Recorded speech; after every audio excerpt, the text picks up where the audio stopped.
is extremely important. No, we need to make the group photo. Don't, we forgot. Oh, everybody here, please. And very rapid. Dov'è tuo telefono?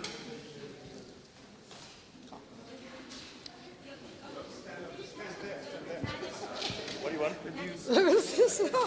Yeah, stand there, exactly. So why? For the photo, it should be fixed. Part of you go on the top. Yeah.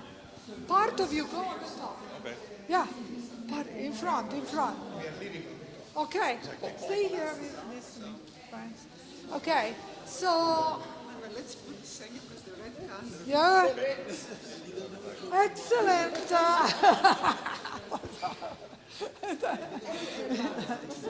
And we are very happy. Yeah, we need colors. We need colors. We need colors. Yeah, I got this one. That's perfect. Hello? Yeah, please. Okay. Wow. Back, in the back also, in the back.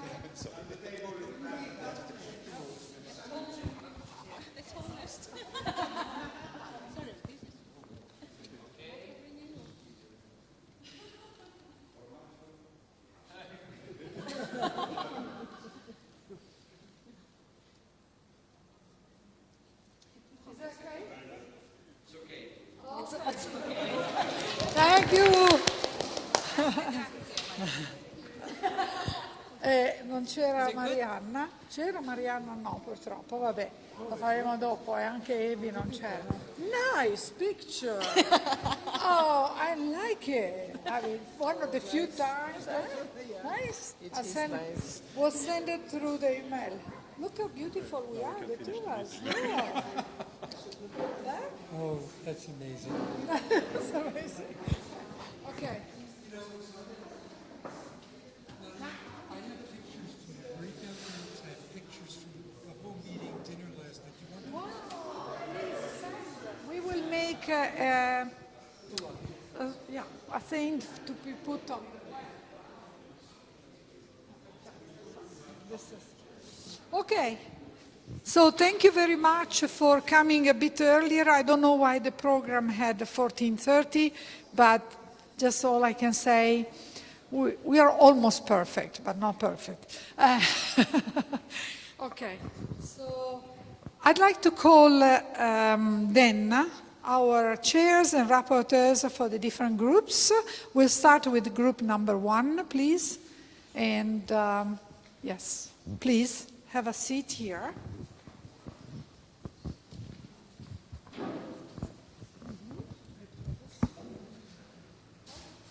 Are we connected in the internet?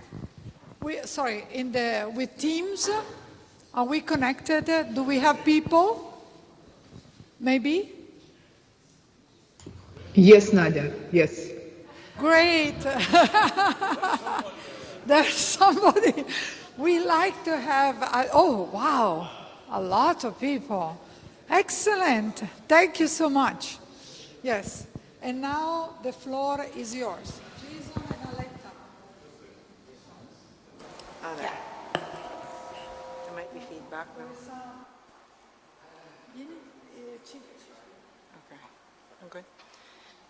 Okay, so we're first breakout group where we have we kind of went through the points pretty much one at a time.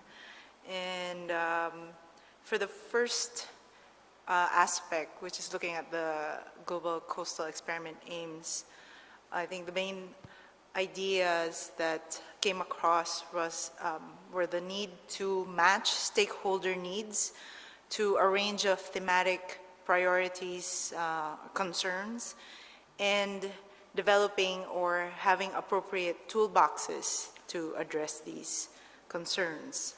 So within that, we started out with discussing that we should have a list of what is available, what should be developed in terms of observation and modeling resources that could be test driven in particular environments, but then the question was flipped around in terms of what would be the issues and the thematic concerns that these tools and systems would address in the most appropriate fashion.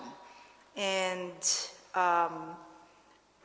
it's also, in terms of the aims, it's also important, of course, to include identifying the driving factors and processes, which incorporates as well the extreme events, such as heat waves or ocean acidification or anoxia. And because these extreme events do significantly increase the risks and vulnerabilities of areas. So one aspect here is what we then kind of crossed over into a lot of discussion in terms of the criteria for selection of test sites. And I think the main points there were that there are kind of three main axes.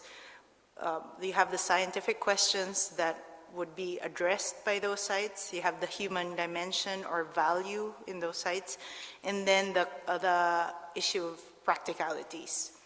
So you have first identifying the wide range or the diverse, that there's a representation of a wide range or a diversity of sites, and choosing those that can represent key issues or scientific questions and regions. So there was also the recognition that so the diversity can be in terms of the issues represented in the regions, or also the specific scientific or like characteristics. There was also a consideration that maybe it's good to identify commonalities across sites where we cluster sites and then generalize from there to select specific areas. Then there's the emphasis that we have to make sure that we represent also the value already recognized for particular issues in the sites or in the areas that we'd look into, and also consideration that we ultimately want to reduce the gaps in terms of observational and modeling and predictive capacities across the globe. And so we do need to balance out that we go where we're needed and not just where infrastructure and these systems are already available, right, and easier to operate. So, and then on the practicality aspect, there's of course consideration of practicality in terms of feasibility of observation, the deployments in observational tools and modeling capabilities. Also, of course, a big aspect is the funding availability, activities that are already being conducted in those sites. And, but then again, there's the discussion on how do we balance these sites out, the representation in those sites, again, thinking of the filling in the gaps. And then there's also, whether it's practicality or the human dimension, the consideration of the long-term sustainability of the systems that we would put in place in those areas where we would want that the efforts put into the sites would be sustained in the long run, whether it's through training, the ownership of the communities and the stakeholders there to maintain those systems. And what else is it? They have there's and then in terms of the size, the question of, yes, we want diversity in the representation, but we do want standard programs for the observation and modeling tools, and what would those standards, whether it's the minimum standard or be. So some thoughts on that would be setting up some kind of model that can lead to a digital twin would be a good starting point. Of course, in terms of observation, satellites are the more accessible ones, and whatever existing data sets are already out there.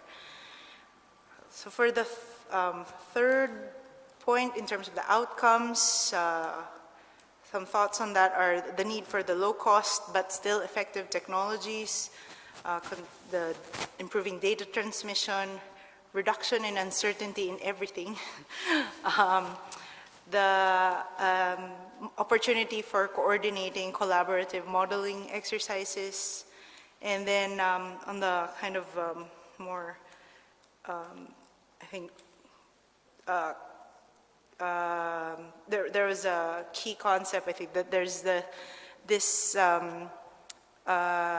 that there's a need for a hybrid approach between long-term sustained systems versus the shorter-term and less expensive experimental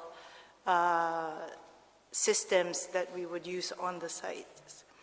And then, of course, importance of having people trained in these various aspects, the engagement of other disciplines.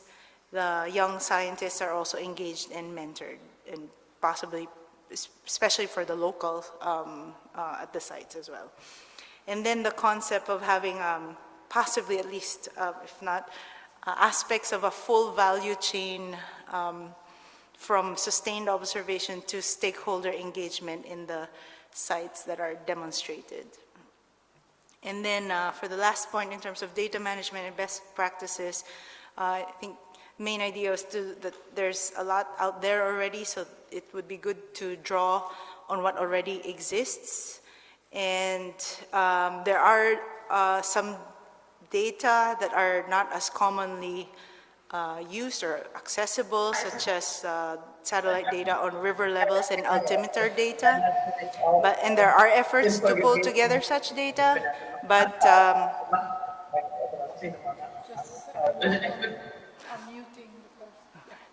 Please, sorry. oh, it's okay. There's a need to better understand how these can be more useful, and that can be an opportunity for co-design. And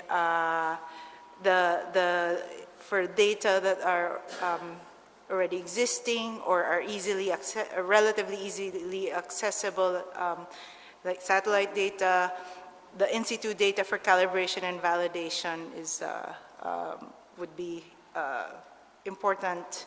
And then there's consideration that there's a lot of data that's might be already existing, but they're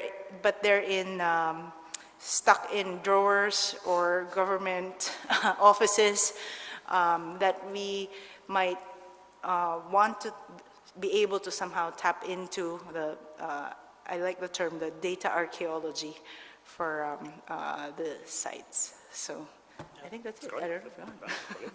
Okay. Anything to add? No, it's pretty much.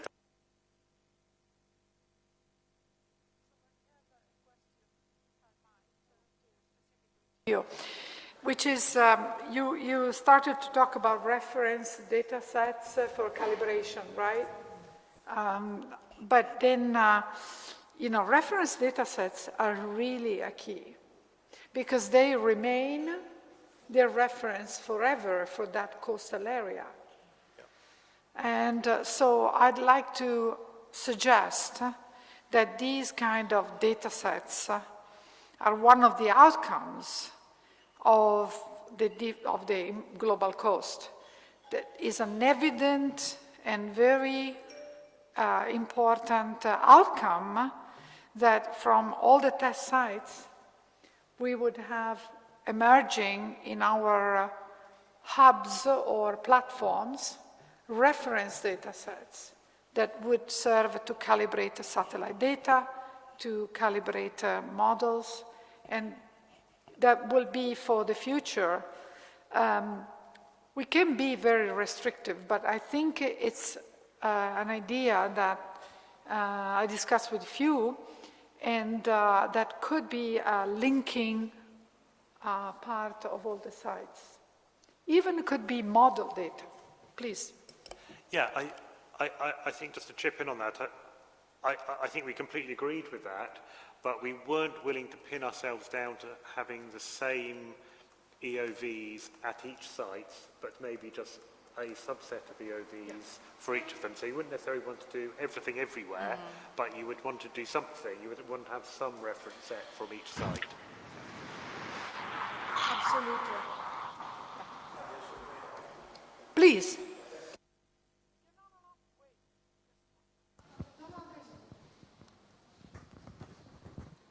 But then the question is, how long lasts a reference data set? I mean, a different area may change with different speed, and so maybe in the Adriatic, the data from the 80s are still a reference data set, I don't know, but maybe other areas they are not. So identifying these timescales or the timescales of variability can be also an item in the list on the selection of a criteria in the selection of the sites.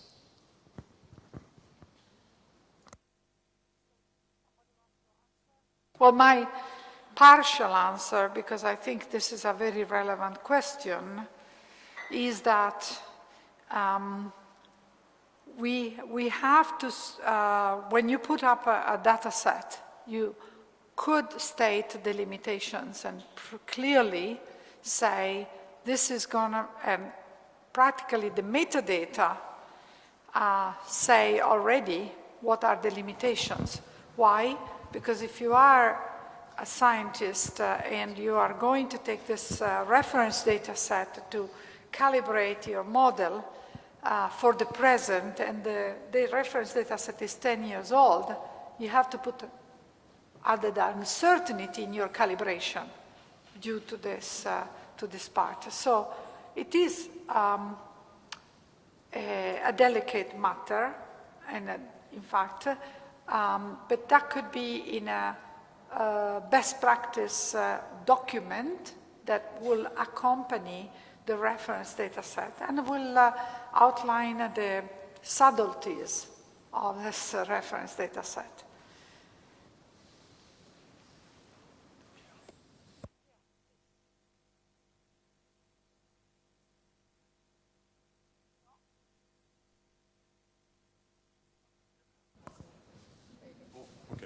Sorry, yeah. You mentioned the need to reduce the uncertainties in everything. Yeah, of course, I agree.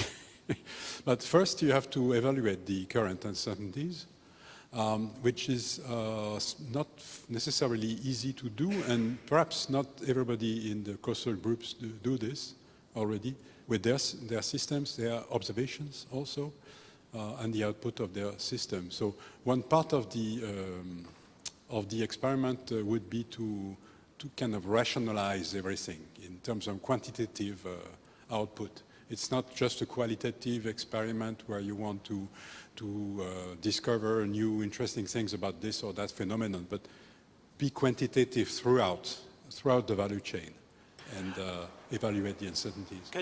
Can I throw in a different angle on that propagating uncertainties through into the human dimension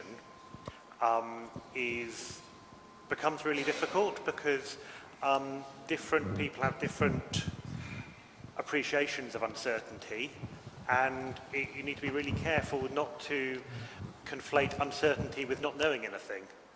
That actually you can have a lot of knowledge and still be uncertain about the details, whereas some may misinterpret that as actually a lack of the uncertainty as a lack of knowledge, and I think the treatment of uncertainty through the value chain itself is something we're going to have to think about really carefully here.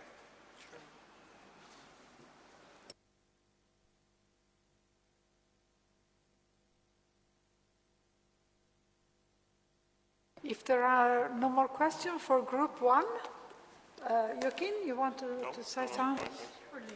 Okay, thank you so much. And please send us your notes, if possible. Thank you.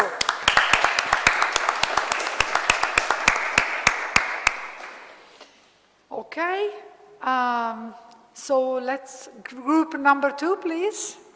Yes.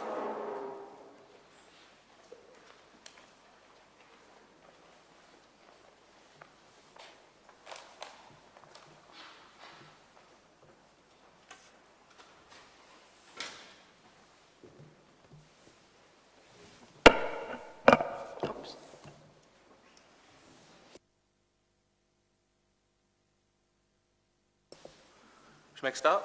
Yes. Great. Okay, so starting with the aims, I think the first thing we needed to clarify that this isn't a simple process.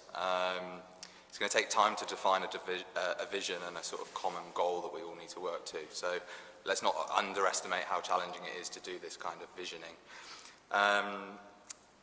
We started off really by looking at, understanding what coastal resilience is and how it could be an aim per se. I think it's really a societal challenge with many segments to it that we need to understand each of these segments. We talked about threat prediction, threat mitigation, and decision making, and how those come together.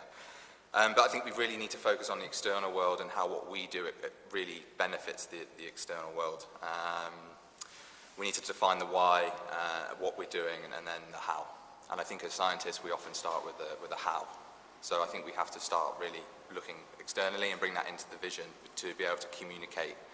It should be really simple. It should be a value proposition that anyone who externally reading what we put out really understand what it is that we're delivering as a group in probably 2 or 3 lines. One mechanism we use in the private sector is something called OKRs, Objectives and Key Results, and this helps to frame things into tangible, deliverable outcomes. So setting an objective and then the key results that you need to achieve to get to that objective. It's adopted by many big organizations. I think Google really made this popular, and it's a very good mechanism for measuring success. I think we said about setting smart objectives, and I think one of the key things we're trying to achieve at the moment is things need to be done fast. So we're looking at, we need to be able to test fast, and for this we need clear aims about what we're trying to achieve from our testing process. I think if I move on to the next one then, because I think that's quite a good segue. So I think selection criteria for the test sites. We said that we needed to create a selection scoring criteria matrix for deciding which site we focus on, and this would be weighted based on how we see each of these variables and the desirability of each of these variables. Some of the key aspects of what we said that we needed to test was the feasibility understand the feasibility of what we're trying to test, the usability, the value and the viability of building a test in these locations. I think we also need to look at the developed versus the developing world, and there's going to be very different needs in these 2 spaces. I think we're really focusing on the vulnerability of these sites, and I think that's where value is going to be delivered by addressing the vulnerability. I think we also have to have a difference in what we're looking at each site. I think every site can't be the same, but I think we need to pick sites with a specific focus and then look at how we scale that into other areas. If we're able to replicate the same results in other areas, we can prove value. On to the next one. Outcome areas for new technology to be implemented. So we talked about ensemble modeling, and we started really talking about the technology. I think one of the key things we need to look at is how what we develop will translate to non-technical users who are decision makers. I think we have to realize that a lot of this wonderful science we're going to develop will often end up into a single number or a table in a document that will be presented to people, and it will come down to a decision of how much will it cost and why are we spending that money, often. Well, not just money, of course, but also the societal impact. So we have to remember that that's probably how we're going to have to translate information eventually.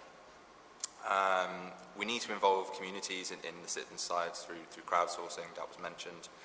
And there's many technologies that we can explore there. We don't have to always build fancy sensors and fancy ways of working. Sometimes the simplest approach is the best approach, well, often is the best approach.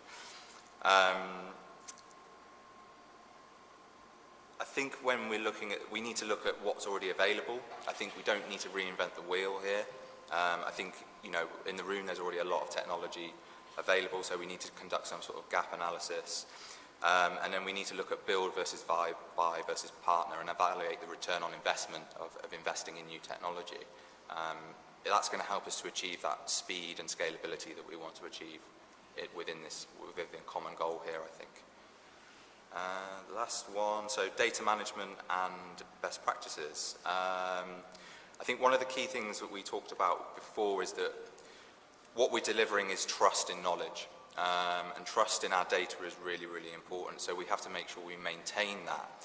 But not every situation requires highly accurate, high-resolution data sets. And it all comes down to cost. A decision maker has a certain amount of money they can spend at a certain level. And I think we have to understand that it's not always needed to have the highest level of resolution, particularly when you're in these early planning phases. You can use very low resolution to decide specific sites to work and then develop higher resolution, accurate understanding of those problems. That becomes more cost effective and then therefore more valuable to the people who are investing in this.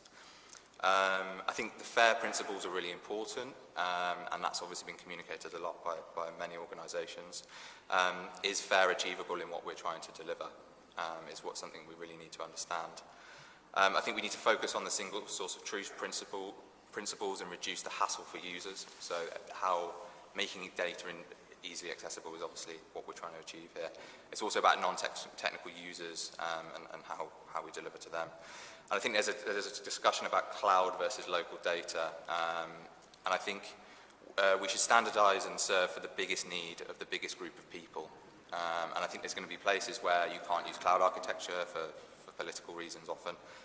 But you know, that's going to be a relatively small group of people, I believe. So we need to standardize how we approach this and serve the biggest need within what we're trying to do. Yeah, one of the other points was data should be integrated at source. So as soon as we may move away from the source of information, we reduce the quality of data and therefore we start to erode that trust in the data. I think that's one of the biggest lessons we can provide as from the private sector. Thank you. Thank you. And do you have anything to add, Pierre? Thanks for asking, but it was a very faithful account. Yeah, maybe there is one thing that we also discussed is the kind of double goal of the experiment, which is to help building CoastPredict and make concrete installation of CoastPredict in a way, and sustainable and perhaps funded also. And one side, and on the other side to give, okay, it doesn't work, okay. To give the decision makers tools to evaluate the options regarding the resilience of coastal communities. So there is a general aspect and there is a more focused aspect. And at least personally, I believe that we should pursue both goals. There was this mention of super site. I don't know if this is the right word to say it, but those sites could consider both and also consider integration between the systems that are used in all of those sites. And they should be, of course, open. We mentioned that also, to the necessary openness of the sites, so that they could consider the options which are decided at the community level. And there might be other sites that will keep their way of doing and tools, which will not have the same degree of integration. But yeah, otherwise that's basically what we discussed in 1 hour and a half. So it was quick. Thank you. Also very comprehensive. I have a comment, and a suggestion. I like very much the idea that we could put into sort of template for the test sites that you expressed in a different way, but I re-expressed in this way, which is more familiar to me, is a progressive refinement strategy for each test site, which would start from what is available, even if there is nothing available locally, but certainly there is something globally available for the region. And then starting to see, or at least plan how to add components that will at the end. So I think this progressive refinement, which is very common in science, yes. But is a winning concept for the test site selection. I don't know if you have more comments on this. Yeah, I think we discussed this, and it was one of the, we talked about go where there's the biggest gap, but I think that's the wrong approach. We need to start what's the low-hanging fruit? Where has the most data that we can utilize and test quickly, and then start to think about the gaps. Yeah, so I think that's a very good approach.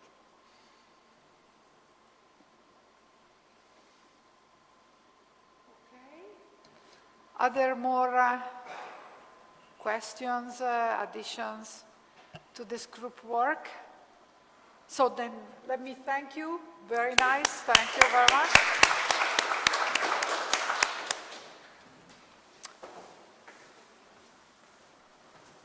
And so I call now the last group number 3. Thank you. I guess you have the slides. Yeah. So we might want to project the slides now. Please, have a seat here. Yeah.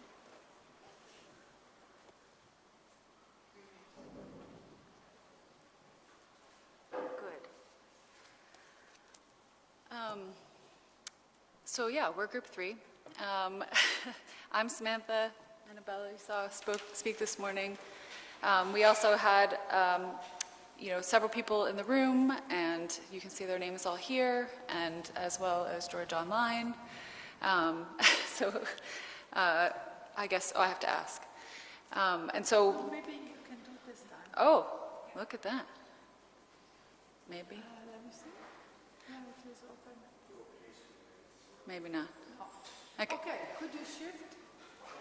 So we started our conversation not in the order of questions that were presented, but I'm going to present them in the order that they were on thing.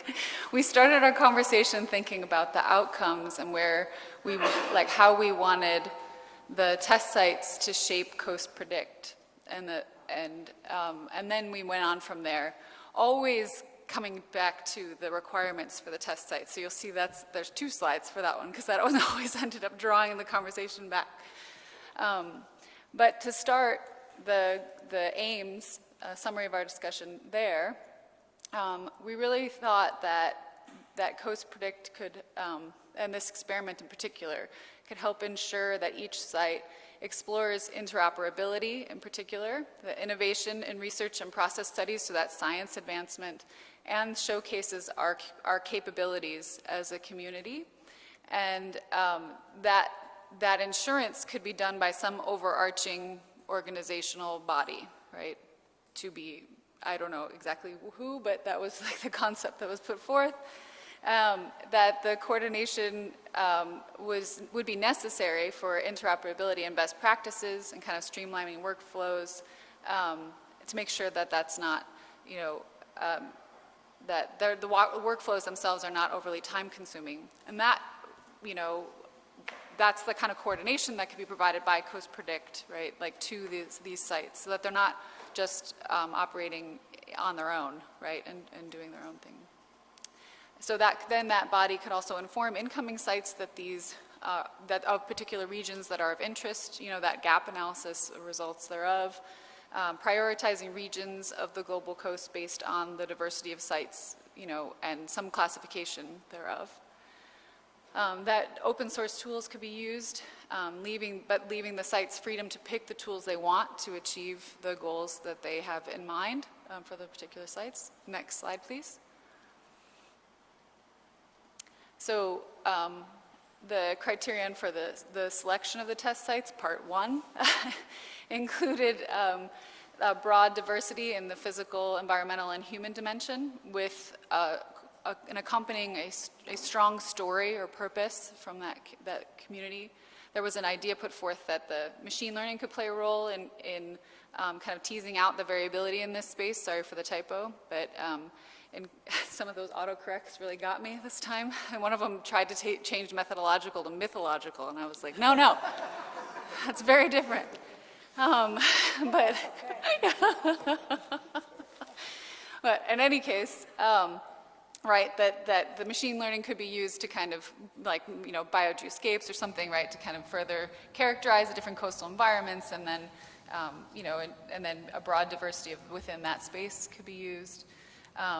Conflicting uses, like that the actual story of that space might be that there are conflicting uses that are present, and that requires new tools to address their coexistence in that space at that site. Funding came up that either that there's potential already identified, and this uses old vernacular now because we moved away in our discussion from the winning and risky and called them something else on the later slides, but so potentially that we had already identified potential funding or already identified funding, or that there was an interest in promoting funding in the case of undeveloped regions, that the region is of particular social environmental importance, that region already aligns with core project goals like the Predict on Time and Flame, and that we could look at those lists for candidate collaborations or even invite the teams that are already a part of those to apply. The buildup of information that's going to happen at these sites should happen in a facilitated way so that users have access and usability is prioritized. That each site is trying to address multiple dimensions or challenges, and that there's methodological diversity in accordance with the site requirements. So really kind of bringing together things in a way to address coastal resilience in a way that hasn't been before, right? Next slide, please. That, again, continuing on the criterion, that there's scientific interest in the site, that there's inclusion of shorter and longer term climate kind of forecasts and projections, so that, again, that combination of methods and tools. That there's some kind of minimum observational requirement, that this is really important for trust building of these new tools, and we recognize that satellites are available even when nothing else, but that minimum that there's like some plan therein, even if there's nothing more than the satellites that exist there. Consider the maturity of the existing tools, the geographic distribution representing global sites, and the representativity of the site for extrapolation to other regions, so kind of thinking about that, how representative is it of various conditions, including the social human dimension, that there's a commitment to the fair practices for both existing or to be collected data. And we talked around a lot this CoastPredict seal of compliance, so something that having the CoastPredict seal would mean, like a value structure around this. We also discussed the idea of having an open call for sites for an application, that in that call we could require data management plans, compliance evaluation strategies, signing of a pledge of that value structure, and that they plan to follow these kind of principles that have already been outlined on the website of CoastPredict, and that there's some mentoring, training, capacity building strategy required with that application as well. Next slide, please. We talked about outcomes, and there's 4 that we kind of talked around.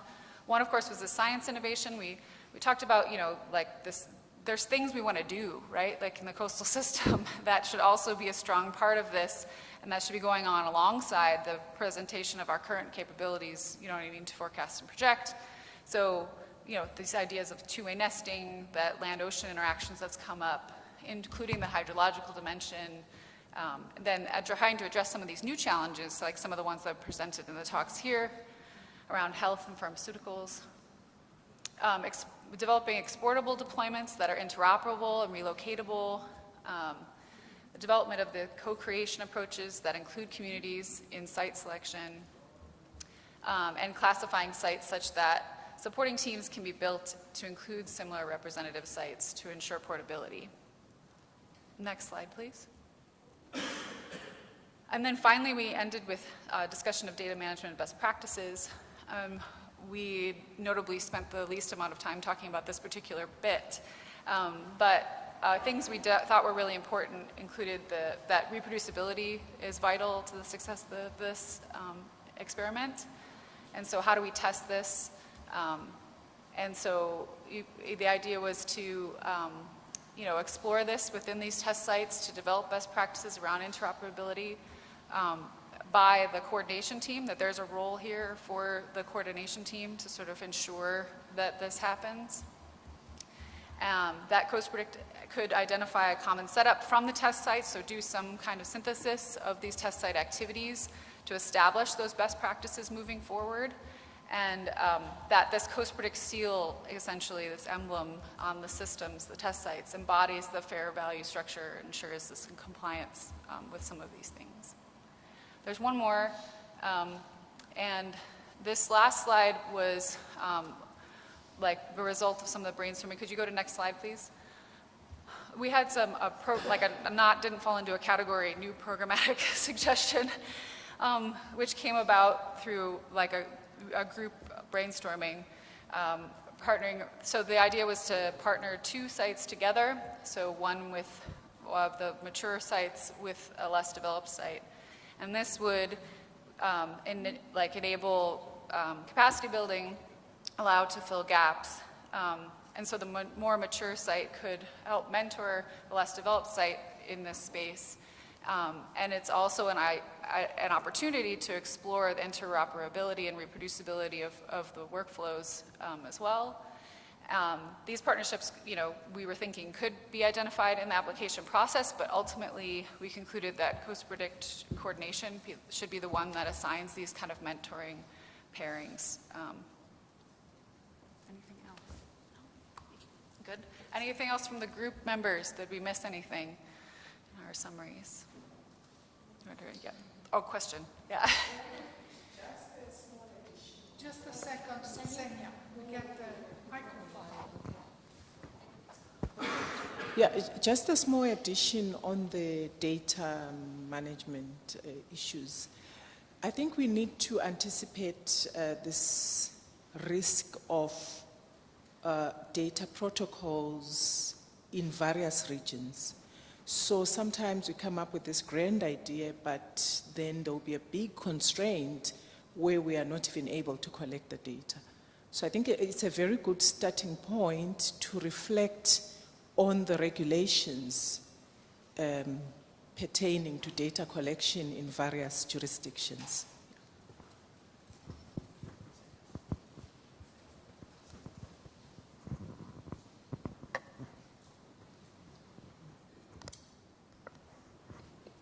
Yeah, if I might add one consideration, especially after Senya pointed out this. This is not only for your group, but in general for CoastPredict. I think that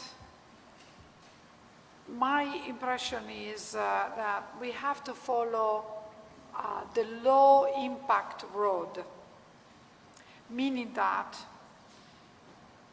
data rescue from existing institution is an extremely time-consuming and not only time-consuming, sometimes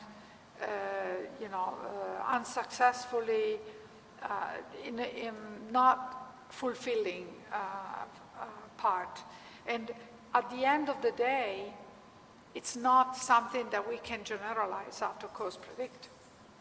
What we should have probably is that the group that coordinates the test site with the others analyzes what is possible, what is not possible. Again, if we come in an incremental way, data rescue can be there dormant for some time, kept in mind, and then as soon as few results with either existing data or few new data taken, I think, and they are made available, then things will come together.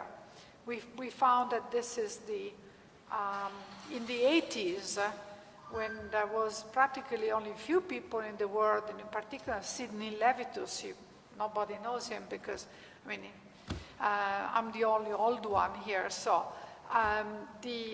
when Sidney was trying to get the data for the World Ocean Atlas, he really had to start from showing that some entered, so then the others said, oh, they've given this, and then it goes and so on. Data rescue is, as I said, is data archaeology, somebody brought here, was born in the 70s for oceanography. So we're a rather young community for this, with respect to other communities, meteorology, for example, and hydrology, which also has similar issues. So I think that I would take, I know you are thinking also how to propose this to be, a standard, our measurements, can they become a standard for a coastal region, meaning can an agency there pick up that and make it sustainable?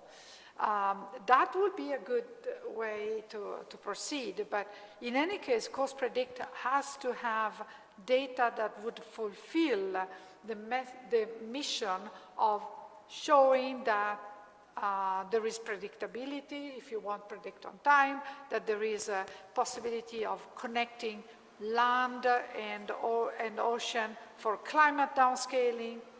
I'm just picking up issues here. But, we have to have a demonstration, probably, view, which you have outlined. So this is my response to what you're saying, because I understand we think there are so many data in environmental national agencies, but we would be surprised of the level of quality control and the level of, metadata that the absence of, the lack of this metadata and quality control, even at European level, we still have problems from environmental agencies. So if we find it hard in one region to work with that, we have to do it in another way. That's what I would recommend. And Vili, please. Thank you for the presentation, and amazingly organized with the slides, so comprehensive. I really liked your comment that was in a couple of places about the CoastPredict seal of approval. And I think along those lines, but I propose that we do instead a global coast, which as the board we discussed at lunch, we will try to trademark. And I think that will be important. And this brings behind it the scientific excellence, the innovation in technology, the best practices, and also I'm thinking now a legacy for a site to say this was a global coast site, meaning that this is the foundation for long-lasting change and, solutions and so on. Yeah. Yeah, we also thought it was a way for, that ensuring, coming back and making sure, it's one thing to sign a pledge, this is part of our discussion, saying that you will do those things, but then, there has to be someone who also makes sure that that ends up being the case. Right? So having that seal, but being able to take it away is also, It gives value to yes. the work being done. Yes. Recognizes quality. I agree with that, but I think there is another angle here, and that is there are many coastal observatory activities around the world who are not in the room today, and we may well want to invite into the room, and so we need to think about how we make that offer attractive to them and say, actually, I want to come and play in CoastPredict, and I want to get involved in this group, and having things like recognised seals that say, actually, this is kind of world-leading activity. You know, some people may appreciate that. But also we need to kind of balance the language and not make the obstacles to gain entry to CoastPredict onerous, so people actually are put off and say, actually, no, this is more hassle than it's worth to get involved. So I think we need to be careful on that one. Yep. Sorry, Jason, I'd like to understand well your point. The point is that we're going to have to attract people to join CoastPredict, and so we want to make that as welcoming and as attractive as possible to encourage people to join and participate in this process, and not to put any unnecessary obstacles in the way for that. Well, which I'm sure we wouldn't, but we might carelessly do that, but we should be careful on that. Yeah. Yeah, this is very... You have a comment on this? I mean, what is your... I was just going to say that I think that it was inspired a bit by, there is an emblem now on the IUS regional associations in the US, and it was about being a trusted data source, right? I'm not familiar with all of the requirements that went into it, but it was in an effort to communicate, to people consuming that information that you could trust that, in some way, shape, or form. And so that was part of, of the conversation, right? And sort of, in this ever-changing world of what can you, and the concerns around trust, you know what I mean, within building these systems, that's an important thing, to try and convey. But I totally agree that you don't want those systems to also be a barrier to the development and inclusion, of the network broadly. Yeah. I would only add that the idea of the open call is exactly to bring other teams into. Sorry. The idea behind the open call was exactly. No. It's not. So the idea behind the open call. No. How about this one? Maybe, yes. Microphones don't like me. Okay, this one does. So the idea behind the open call was exactly to be able to attract other groups that are not in the room towards the CoastPredict calls and these challenges. And I agree with you that we shouldn't put obstacles in the way, but we need to make sure that the basic aims of CoastPredict and challenges are answered. So that was the main driven here. So to make sure that we get along those goals.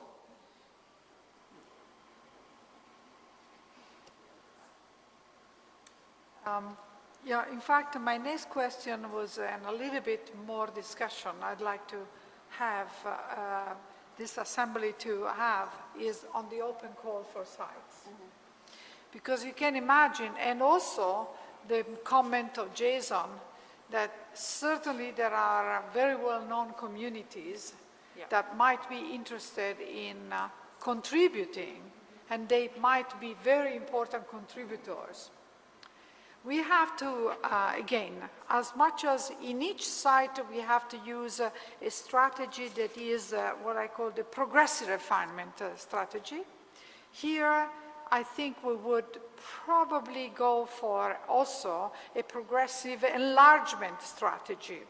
Because if we are starting from a large number and thinning our strength, which is limited due to the funding, due also to the non-coordination, not funded coordination of all this, then we might deviate.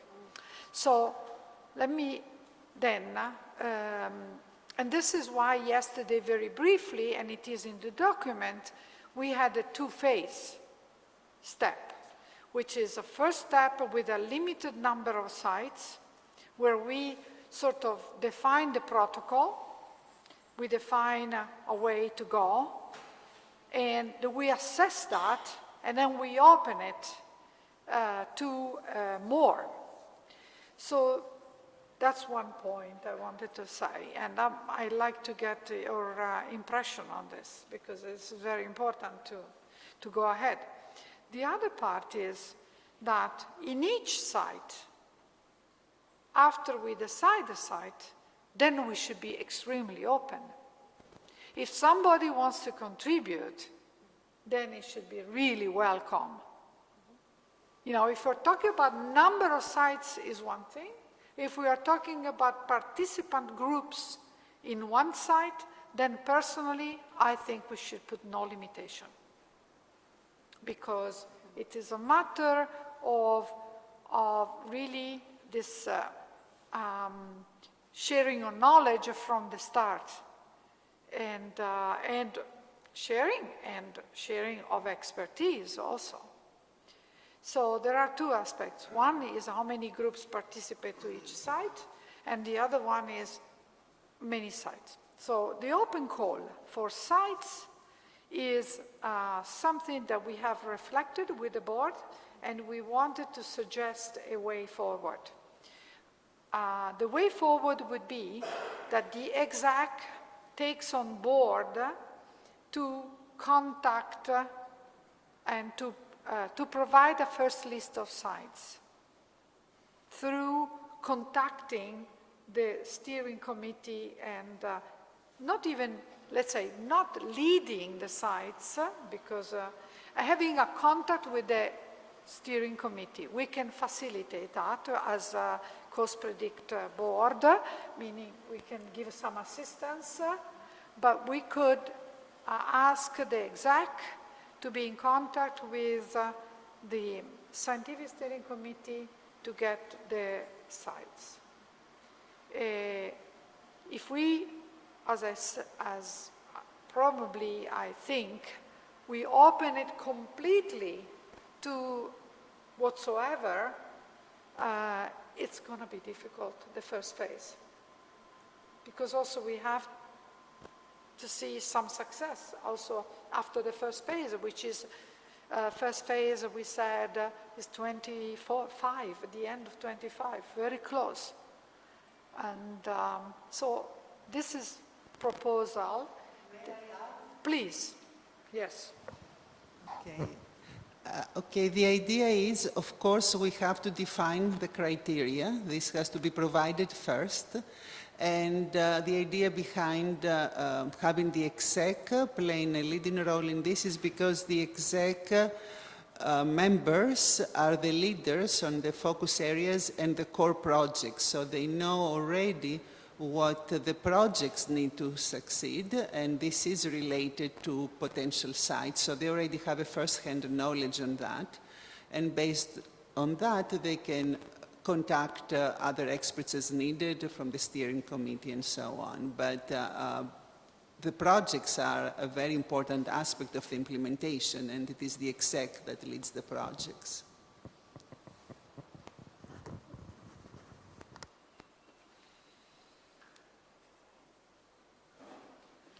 I may make a comment. Oh, please, yes. I think the approach that Nadia presented makes sense. If we want to be able to get success in this limited time frame that we have, and it somehow involves the steering committee into having a more influential and responsibility role in the process. I think it makes all the sense. I think having a criteria that is inclusive and does not go along towards the same systems that we have been studying for decades. It's very important. That's my feeling. So for the whole, the global dimension that we discussed in our group, while the need for the global coast definition, and it makes sense that we want to be able to reach other parts of the world in the future. So it makes sense for me if it's based on criteria. And then I would suggest, if I may, that for the second phase, then to have an open call. So people that are out there know exactly what they are supposed to achieve because they have the examples of the first 10 cases, and they know what are the challenges in the process. I think we were also really excited about the idea of partnering some of the more mature sites with ones that were less developed, the one that's on the slide right now, in part to prevent what you were just talking about, that just the places where we've been working for so long are the only ones that get, that move forward, as a way of kind of bringing that into globalizing it a little bit. Yeah. Yeah, so I see where you're coming from with this suggestion of running that through the EXAC. Just as maybe a suggestion, the word is out now of the Global Coast Project, and people are discussing in their communities. I would encourage, if there is someone approaching us from the outside of what we're thinking right now, to be open even for that first round, to consider that, and not just having this as a closed club, because I think this would be kind of a bad message to the outside world, and we want to be open, and this is going to be a global project, so let's have this as some semi-open process maybe.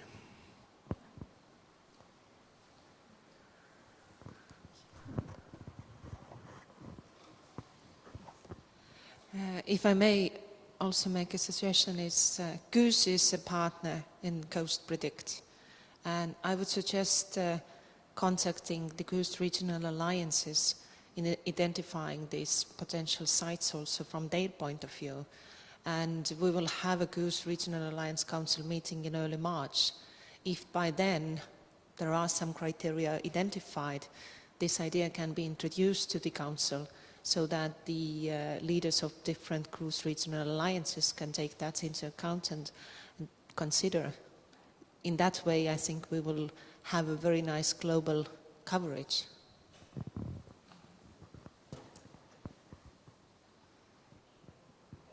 Thank you for Giovanni. Thank you for suggesting this. I think it is, we are, as we tried to make clear during this meeting, we're very much trying to use the Goose power to reach impact as soon as possible, and not only, also hopefully change Goose to be our home, the coastal home, more than it has been in the past. So yes, I think the GRA is a consultation that we can't avoid.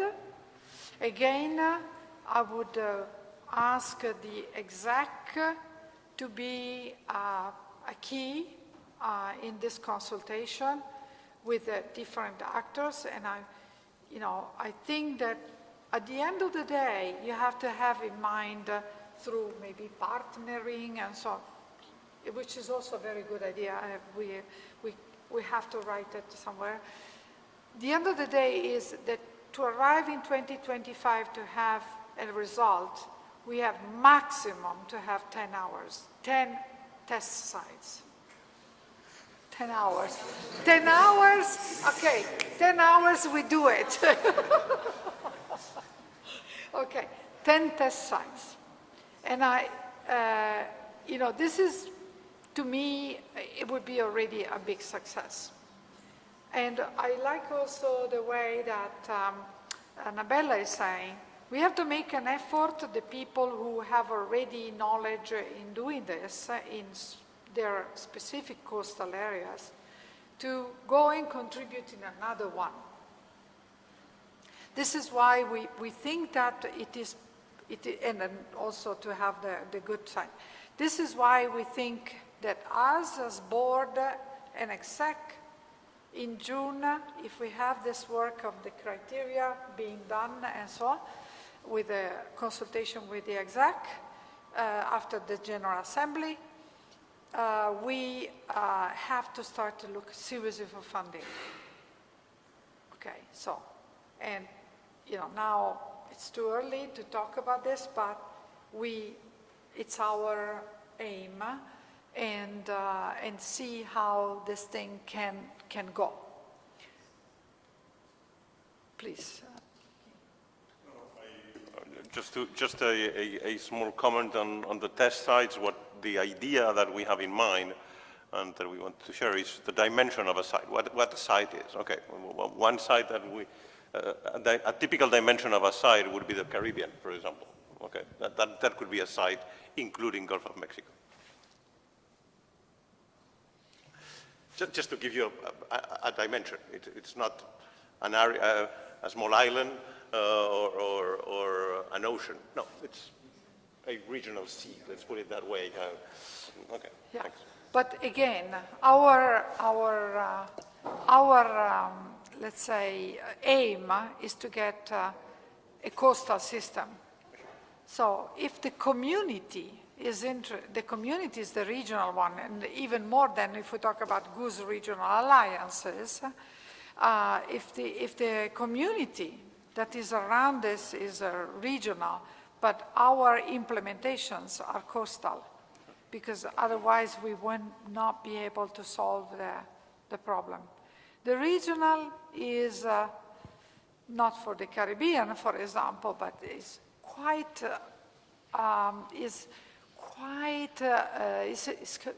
sort of under control. Not yet, because we don't have multiple sources of information about the coastal area, the regions, which we should.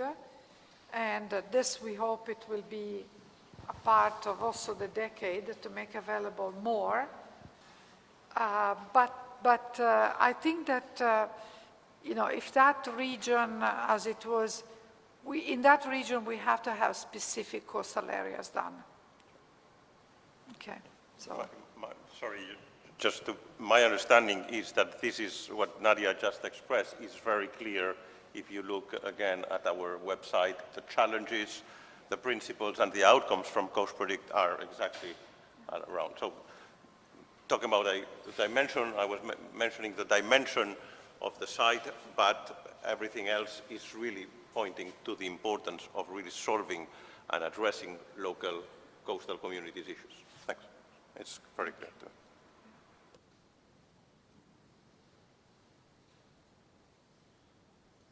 So the second, yeah, please, Evili.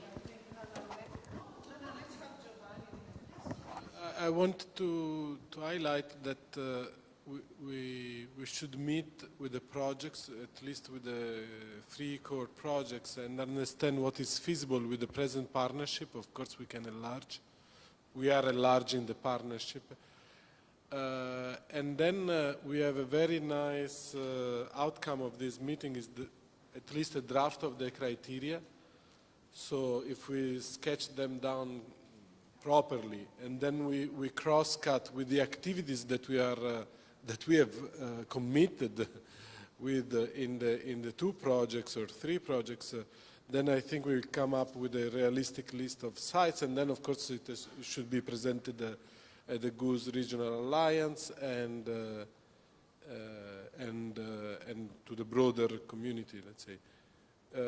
I'm afraid that we have already a list of larger than 10, so we have to select a bit, but that's fine to start with, and then the other will join. But I think it's very realistic, and we should speed up a bit, because then we need to set up the activity to be done and start to perform them.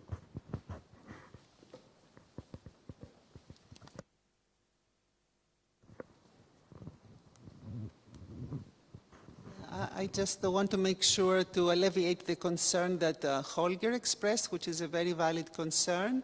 So the idea behind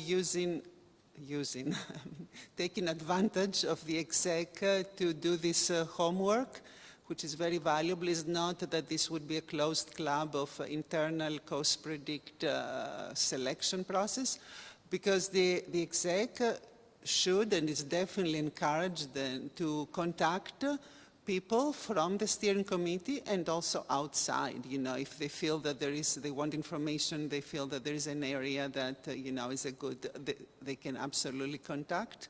But it is really for practical reasons, for what was mentioned, and also this is an iterative process, as we will collect these expressions of interest, and the board will review. Obviously, if there are gaps, if there is an area that is not being covered and so on, this will be addressed. So it will be, it will go through some phases. So definitely with diversity in mind and all of that. So in practicality, I would encourage already the exec to set up a timeline and even a meeting time.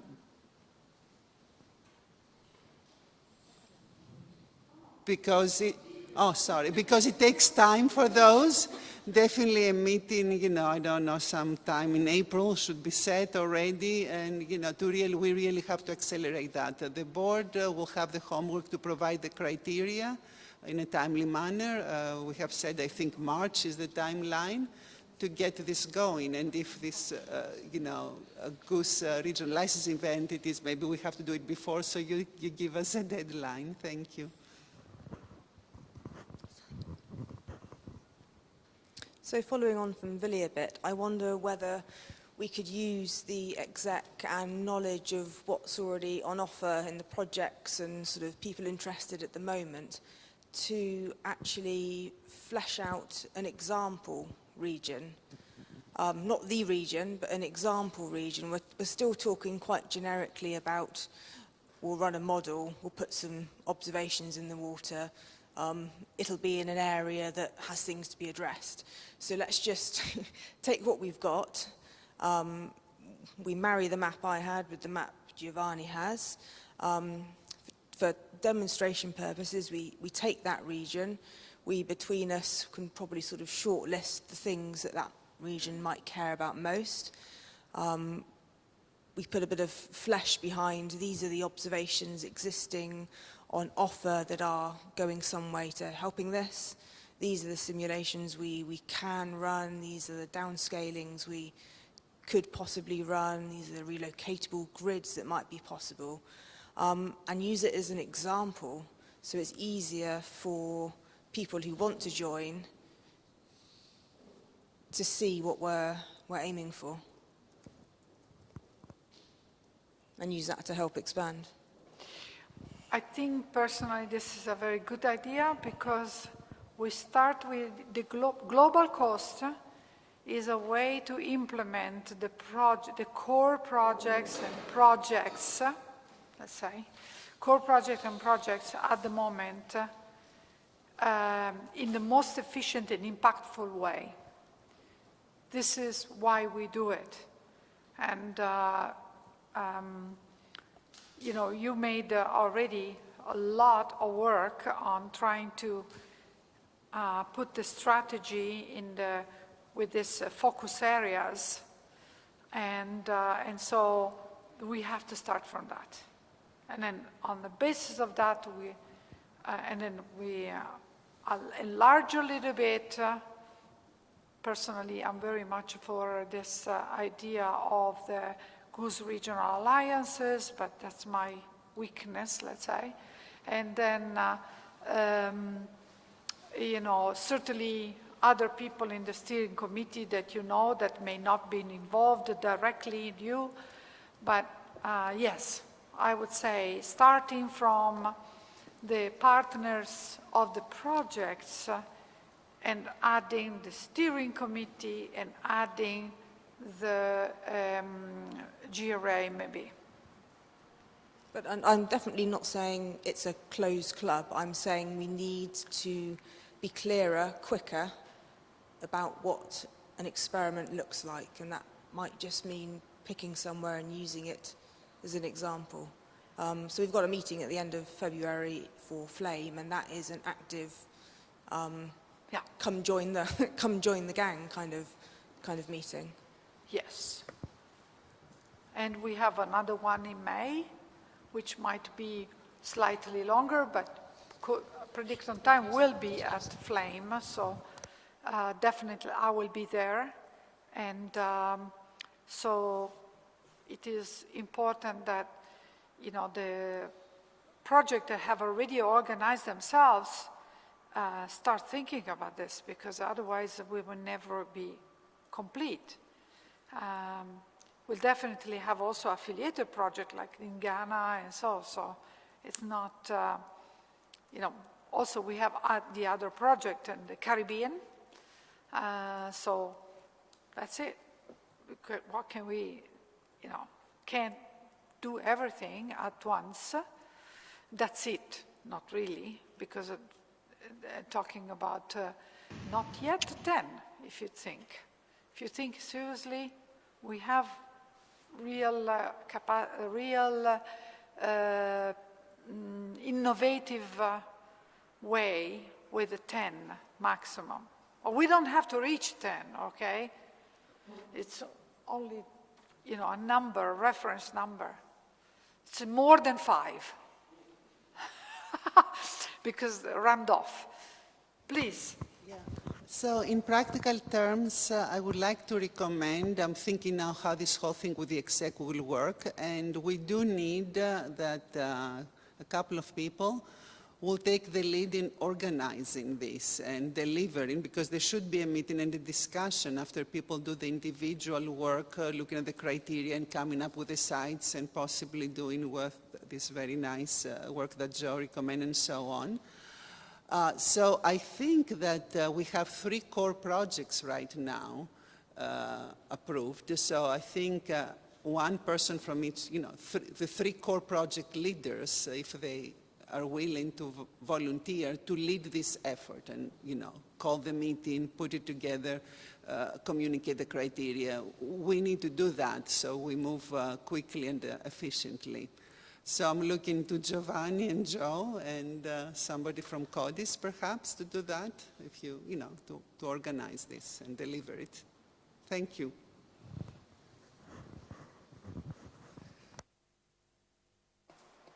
Also a good idea here to go forward. Yes, I think that we don't want to be, we want to be inclusive, but we want also, and we have up to 2030. I know it seems very close, and we're already accelerating. This is why, because we want to have finally show we can do things. So we don't have to feel terrible because we don't admit everybody, and because I think that it is best to wait until we have the assessment of what we can do as a community like we are now, and then see where we have to ameliorate and see if we can't reach impact. It means we didn't have a good idea. And so then I don't think so. I think we will expand very soon. I mean, even Laurent said it took, I don't know how many years to find a place. Yes, well, it was a theoretical process. We had so many other things to progress on that it was not a full-time job, this selection. Oh, sorry, yeah. Yeah, in the Jericho project, it was not a full-time job to do these site selections, and it was, but well, still, it's a process, and I think if you work on it quite frequently, to organize the whole process, to wait for the answers, to organize, well, the meetings that are needed to discuss with all the applications, managers, and so on. I think it's a 6-month process, something like that, because we all have other duties as well. So, So if the planning, thank you, Laurent. So if the planning that we are, we put down in the document that you have now, it's correct.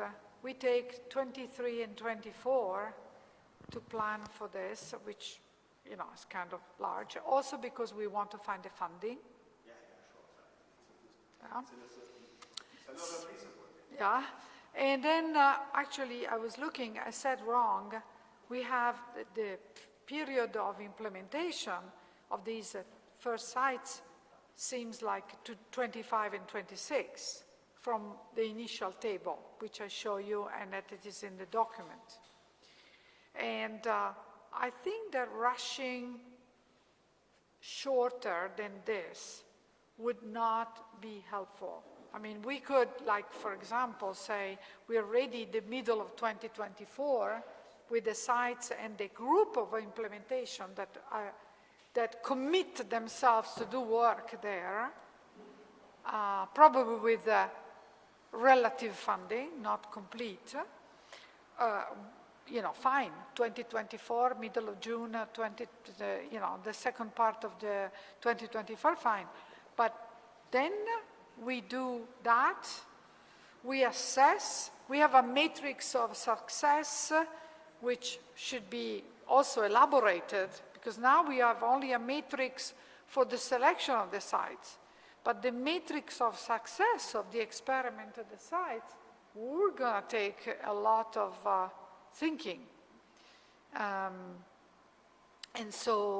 then we have the second period. We couldn't do much faster than we have done, I think, personally, in the decade.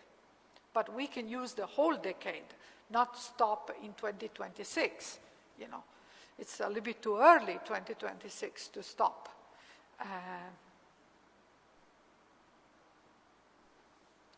So I was thinking, well, thank you very much.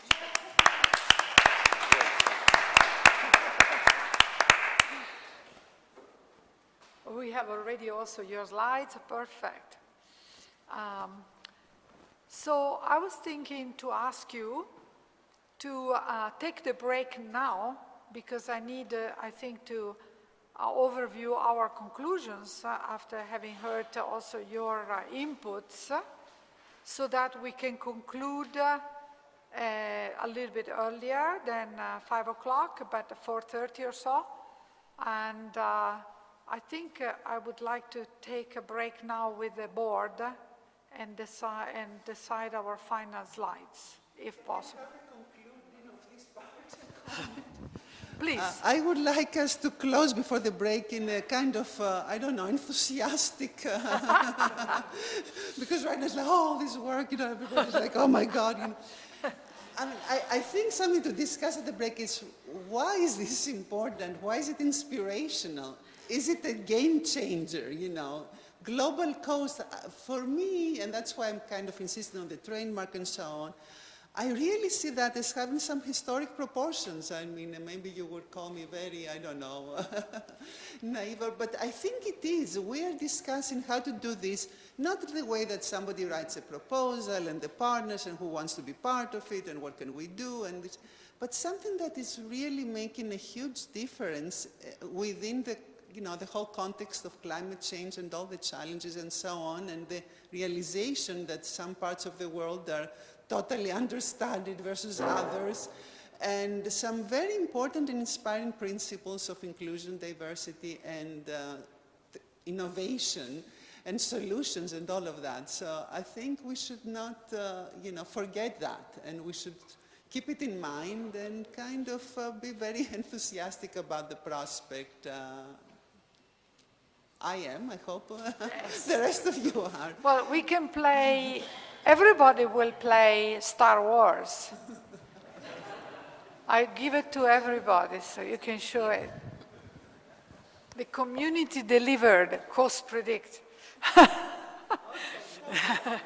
Okay, we'll meet you again, I would say at 4:15. It is 3:38, so it's a bit more than half an hour. Thank you. So So can we sit here to modify the final slide? Maybe Yeah. 2 minutes. Yeah, please. And we do, yes.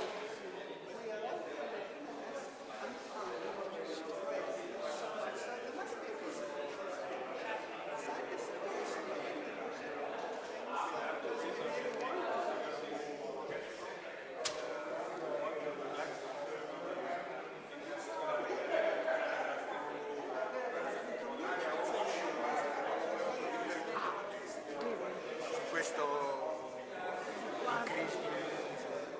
aumentando la complessità, step by step, semplificazione. No, la mia idea è che incrementa. noi possiamo fare incremento. Noi possiamo fare questo esercizio quando comprendiamo appieno il sistema. Cioè noi nella Stox le semplifichiamo perché le abbiamo capite tutte, ma noi questo problema non l'abbiamo capito. E grandissimi cazzate nel coastal management sono state fatte da semplificazioni sbagliate. Non lo so, Quindi però io sarei noi molto ansioso se mi venisse chiesto di semplificare un problema che non conosco. No, ma infatti l'incremental è più sulla metodologia. È più sulla metodologia. Anche pratico. Perché l'errore nel management, spero ne parleremo ancora, è per il fatto che il problema non è stato messo propriamente. Il mio incremental non è nel vedere il problema lo dobbiamo vedere, è nella metodologia con la quale tu si approccia, hai capito? It's very anche di semplificare. Io come scienziato avrei paura a semplificare una cosa che non ho capito. No, ma infatti, però l'idea del super sito che è brutta da dire, sì. però quello potrebbe essere il punto dove si progredisce nella nostra comprensione. No, ma lo so, dove tutti... Ma un obiettivo è quello di progredire nella comprensione. Assolutamente. No, lo do per scontato, ma anche io lo metto sempre per primo. Però non volevo infilarmi in questo. No, ma hai ragione, ma perché questa è stata una grossa discussione. Io lo metto sempre per primo, process understanding or understanding, perché tra l'altro è l'unica cosa che noi possiamo fare. Cioè, la verità è questa. Per cui adesso, però, in questo tentativo della decade c'è il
Check.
Now, the final session, we have the fortune to have with us in the, a program manager from ESA.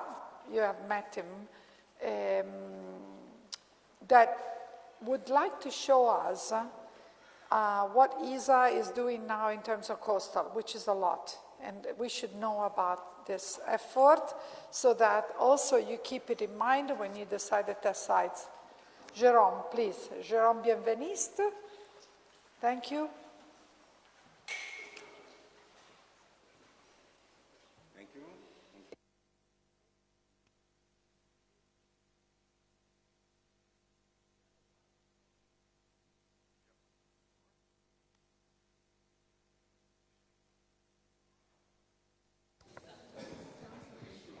The yellow light is off. It's muted. Okay. So I'm Jérôme Benveniste. It means benvenuto. So grazie per l'accoglienza. And I will.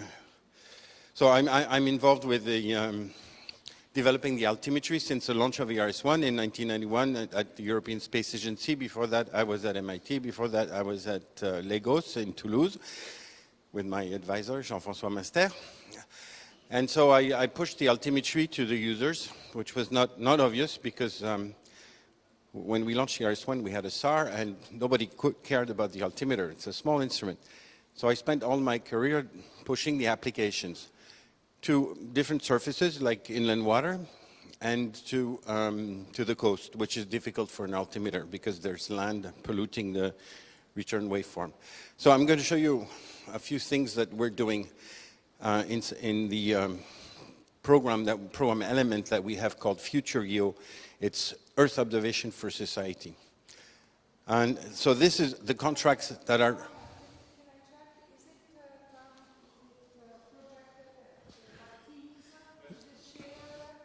No, it's not. It doesn't have the red frame, but it will. And so...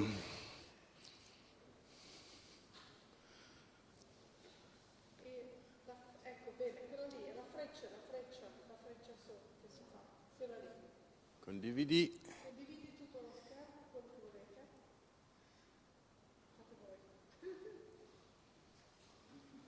Ennio Morricone, that's really nice. Yeah.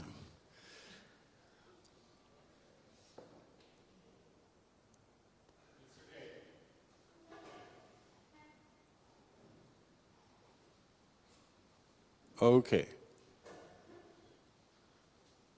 How about the red frame? The people from connected outside, if you see the presentation. Yes.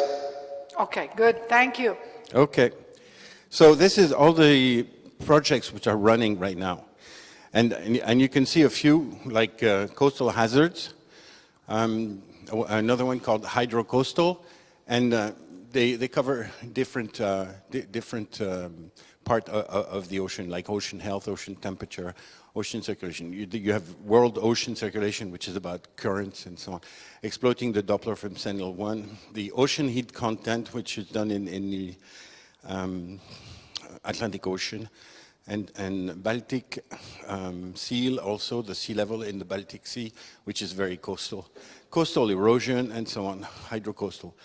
So all these projects, which are running more or less at this time, and more that we are about to launch, are designed to develop new algorithms and new products, so prototype products, which we intend to deliver to the whole world, open access products. And if they are mature, if they are useful for the community, then they may end up in the ground segment of the space agency. It depends to which level they are. So hydrocoastal, for instance, is developing products up to geophysical level, which is the normal stuff that we deliver at the agency. But in the ground segment, we only have an ocean retracker for the altimeter. And so in hydrocoastal, we're developing coastal retrackers, try to get rid of the pollution of the land which is nearby, or even the fact that the sea sometimes in bays are extremely specular, and so it's not the classical return that we expect from the open ocean, which is the rough return. And so we cover all these topics like ocean extremes, ocean health, coastal ocean, including land-sea interaction here, and open ocean dynamics and the role of the ocean in the climate system, carbon cycle, water cycle. And so these things, of course, are all interconnected. And so we try to make sure. So we work with the European Commission, especially the DG RTD, which is launching framework programs and Horizon 2020 and Horizon Europe. And so we work on different themes, and they launch also other activities while we launch, and we try to make sure that they complement each other, and we push the European Commission to exploit the space data which is available from the Copernicus program, but also from the Earth Explorer program, which is our scientific program with satellites like Cryosat, for instance. And so in the coastal zone, for instance, let's just see a few things. So we're working on land-sea interaction. We're developing new EO products to monitor and further understand land-sea interaction processes. We are working with the EC to do that, and there are coordinated calls, like the governance calls, the Horizon CL6, for instance, decreasing observation gaps in the land sea interface area, and other on biodiversity, for instance. And we are like promoting lighthouses of mission to restore our ocean and water by 2030.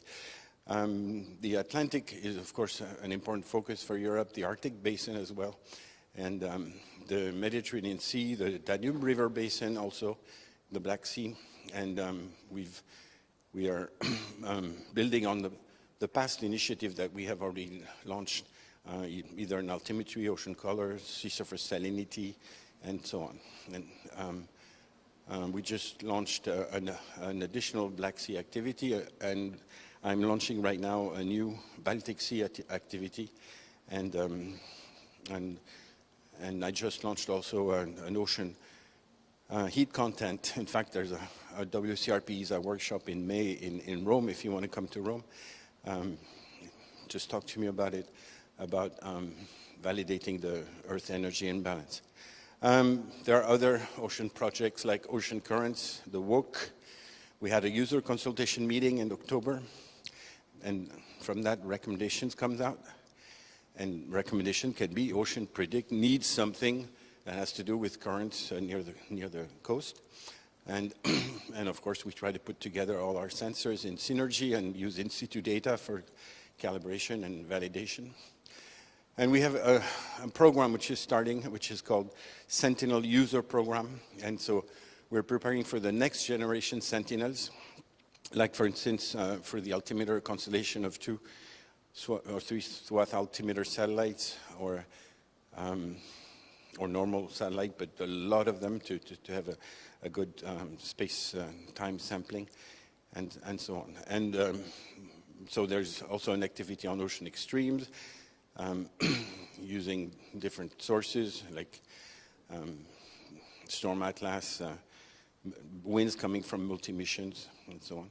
And exploiting SAR measurements for extreme wind events, and including also SMOS, the soil moisture ocean salinity, preparing for the ROSE-L. Also ocean health, ocean acidification, marine heat wave, ocean biodiversity, and we're going to issue a few ITTs in the next 2 weeks. That was before Christmas, and things are going out, but it's a program that we have for the next 2 years. So we want to do this. We also are working for the carbon cycle. We had a workshop in February last year, and so on. The idea is to end up with a 4D view of the phytoplankton activity and diversity, and look at many things like hotspots for fishery eutrophication and so on. And radiative feedback also, and so on. The idea that we have is that we have many sensors and they're more and more high resolution, so we want to put them together. And for like river discharge, we put Sentinel-3 a sensor, infrared with altimeter, and we derive with water level and a proxy of discharge coming from optical instruments with wet pixel and dry pixels. We end up developing a river discharge product. We like in situ measurements. We need it. We encourage it. Sometimes we fund the gathering of in situ for our calibration purposes. And we like models as well because they assimilate the data and they can interpolate between two satellite passages. And they can also filter out noise because it's not physical. And we're working over all the domains of our science, of course, and with many communities like physics, biology, chemistry, and so on. We had a first ocean science workshop, and there were different themes, like here you see in the middle, the coastal ocean. And we are preparing another of these ocean science cluster collocation meeting in 2023, so stay tuned. And this is the website that you need to go to because you can find everything we do.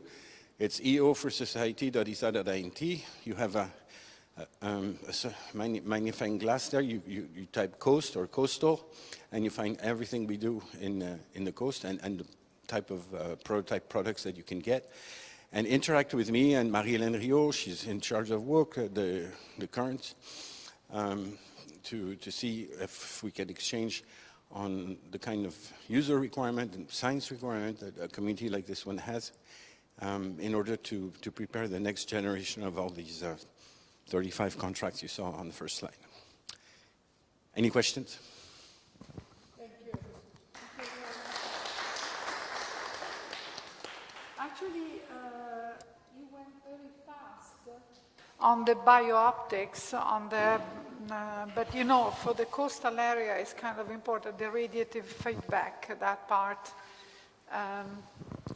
So radiative feedbacks in the coastal areas are going to be, because phytoplankton is kind of abundant, so it is the next one, yes, on ocean biogeochemistry, in fact, and ocean atmosphere. So is this a project in the coast, or is it outside? It's mainly open. I mean, most of the things we do is global because satellites go all over and go spin around the Earth, and we see most of the open ocean, and some, of course, come close to the coast. Like I'm running a contract on eastern boundary upwelling systems, and that, of course, is close to the coast of Portugal, Morocco, and Bengali upwelling system. And so, yeah, some is global, some are coastal. You have to go in there. I mean, this is a generic theme. There are many contracts. I see. This is a theme, and under that there are contracts. Yeah, this is what we tend to do, and if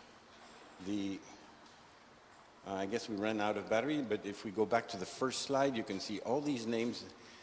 If you take a picture of the slide, you type the name in EO for Society, you'll get to that, and you see what we do. And one of them is the eBus Primus. It's called Primus. Primary production in a upwelling system, and that is really coastal, not very far out at sea. But even though the coastal altimetry is even more coastal, because I didn't mention one of the contracts, which is in the Climate Change Initiative. It's a sea level, so we tend to produce long time series since the launch of ERS-1 and Topex Poseidon. So it woke up, and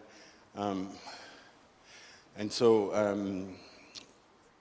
sea level CCI, Climate Change Initiative, we are developing, because the first thing we did is to do global, so we have a 25-kilometer grid, 1/4 of a degree, and we are missing the last 25 kilometers close to the coast.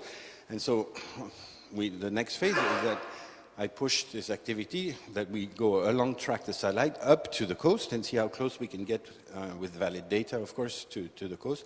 And we're trying to answer the question, is the ocean rising in the same manner at the coast and in the open ocean?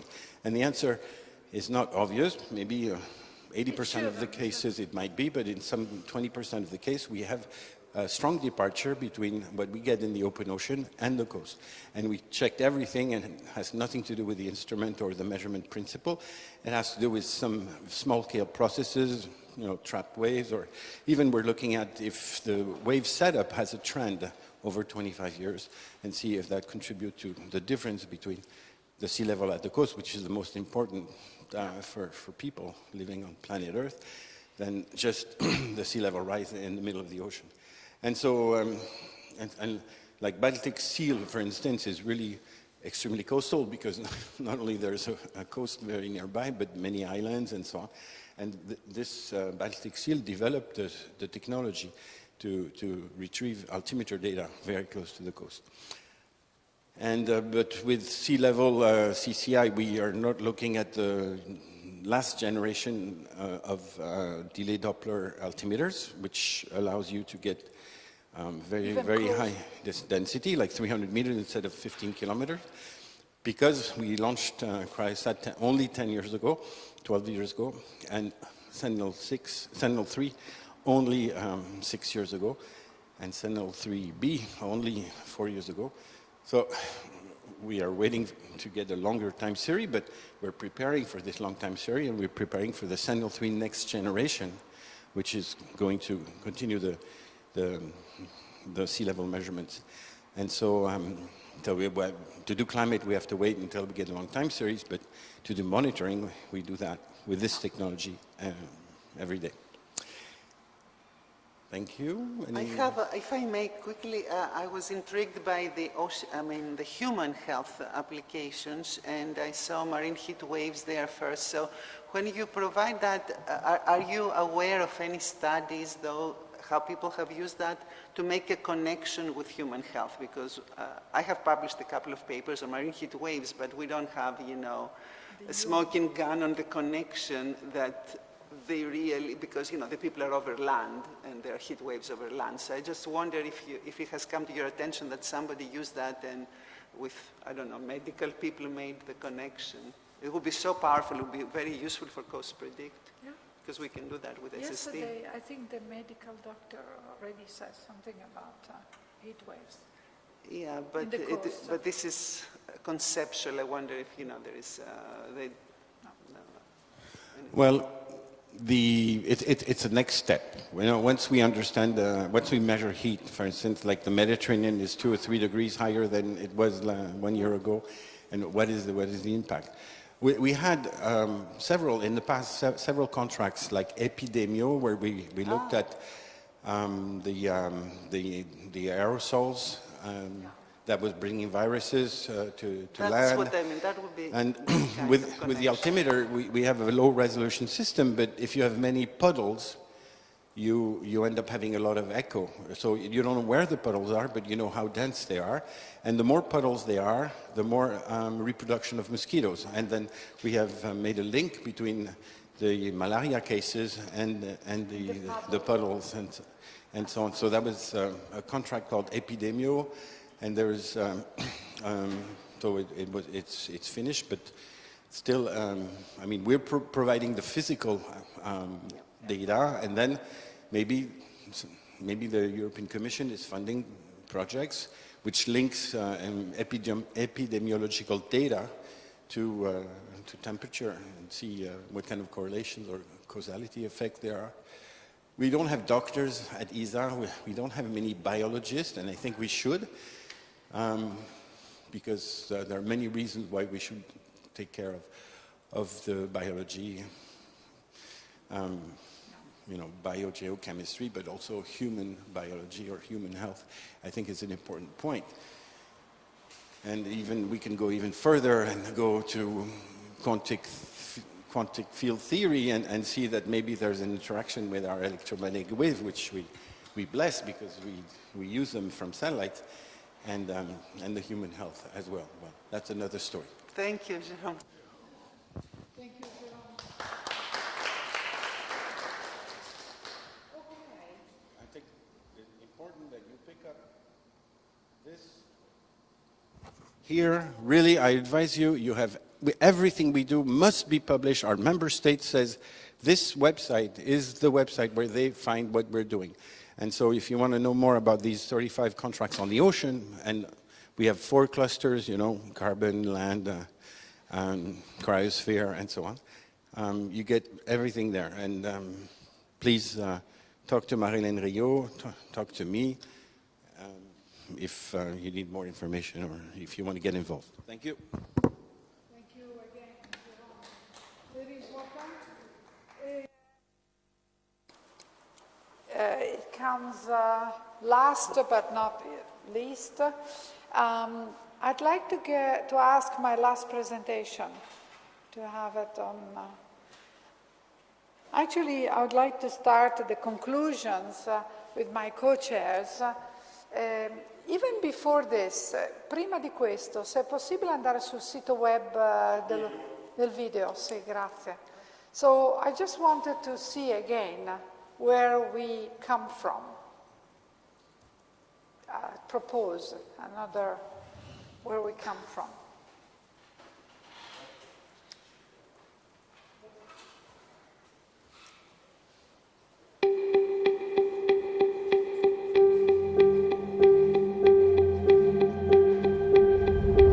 Coastal areas are where most of the world's population lives and where the response to the UN Decade's challenges will have the largest impact.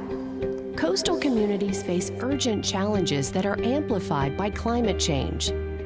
Solutions are required on the global coastal ocean level to leverage methods and assets to provide reliable tools to policymakers and managers based on cutting-edge, smart, and efficient technologies that are crucial for the sustainable growth and well-being of coastal communities. A program to develop these solutions, CoastPredict, is a transdisciplinary and inclusive partnership of experts and stakeholders from the world's coastal areas, including island nations. By using the scientific knowledge of the common features of the global coastal ocean, a robust and scalable monitoring and forecasting capability will be developed, implemented at local scales, and applied worldwide. CoastPredict merges state-of-the-art innovative solutions into a single technology and software package, the CoastPredict system. The package will consist of low-cost sensors, new technology, and satellites to observe at unprecedented accuracy and resolution, numerical models for better forecasting and climate downscaling of the local impacts of flooding, sea level rise, pollution, and climate change, and smart visualizations. These are underpinned with a state-of-the-art information system and best practices fostering interoperability on a local to global scale. This is the science we need for the ocean we all want.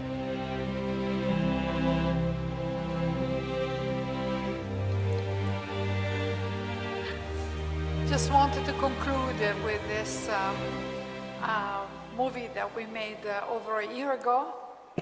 Yeah, thank you. And which I think we are still trying to put it into practical implementation. But it is from the start our idea. And so here it is, the global coast, the global coastal ocean experiment, that we have been discussing, proposing, and that was not very good. My new picture there with many coastal areas, so to see multiplicity finally. So we, after these 2 days, we have a way forward, I think. We really do.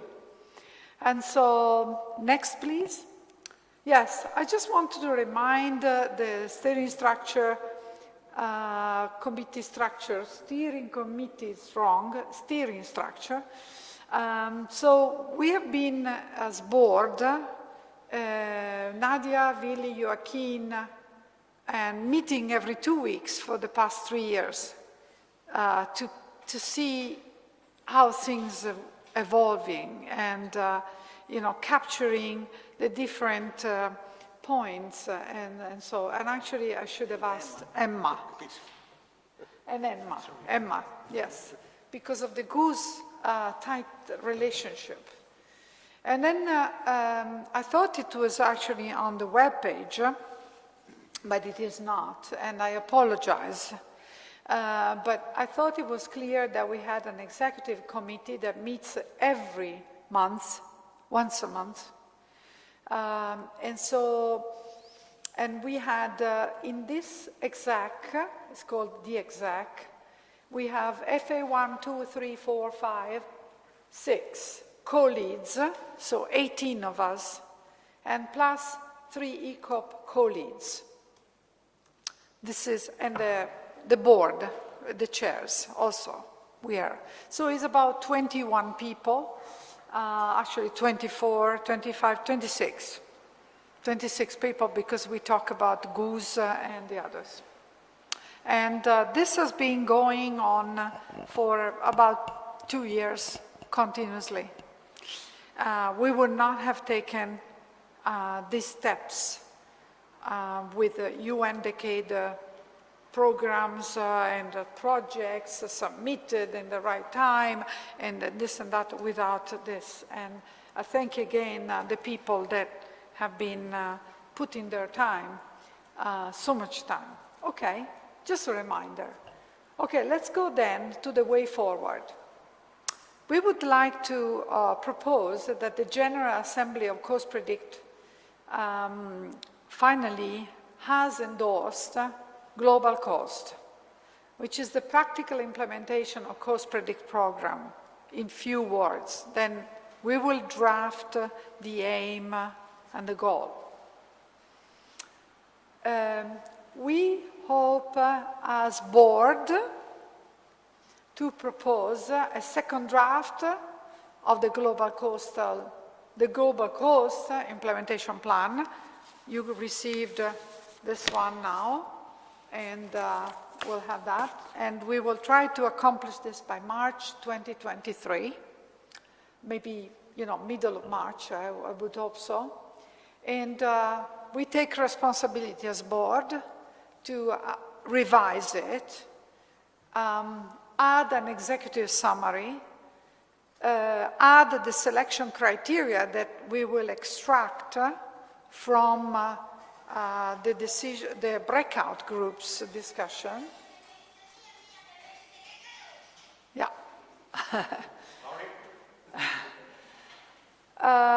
We would like to add, because it's not contained here, the matrix of success, which was suggested, have some key names. This, at the moment, is not in the how section. It's not yet defined.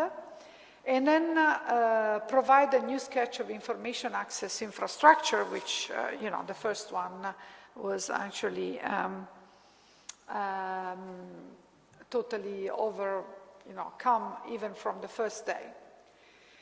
Then we would like to present this to the exec to review and ask them by April, approximately 2023, to give us their opinions and so. Then, following suggestions from this morning discussion, we would like to ask a few PIs from core project, and in this case is Giovanni, Joe, and Miguel, to propose an expression of interest template for sites.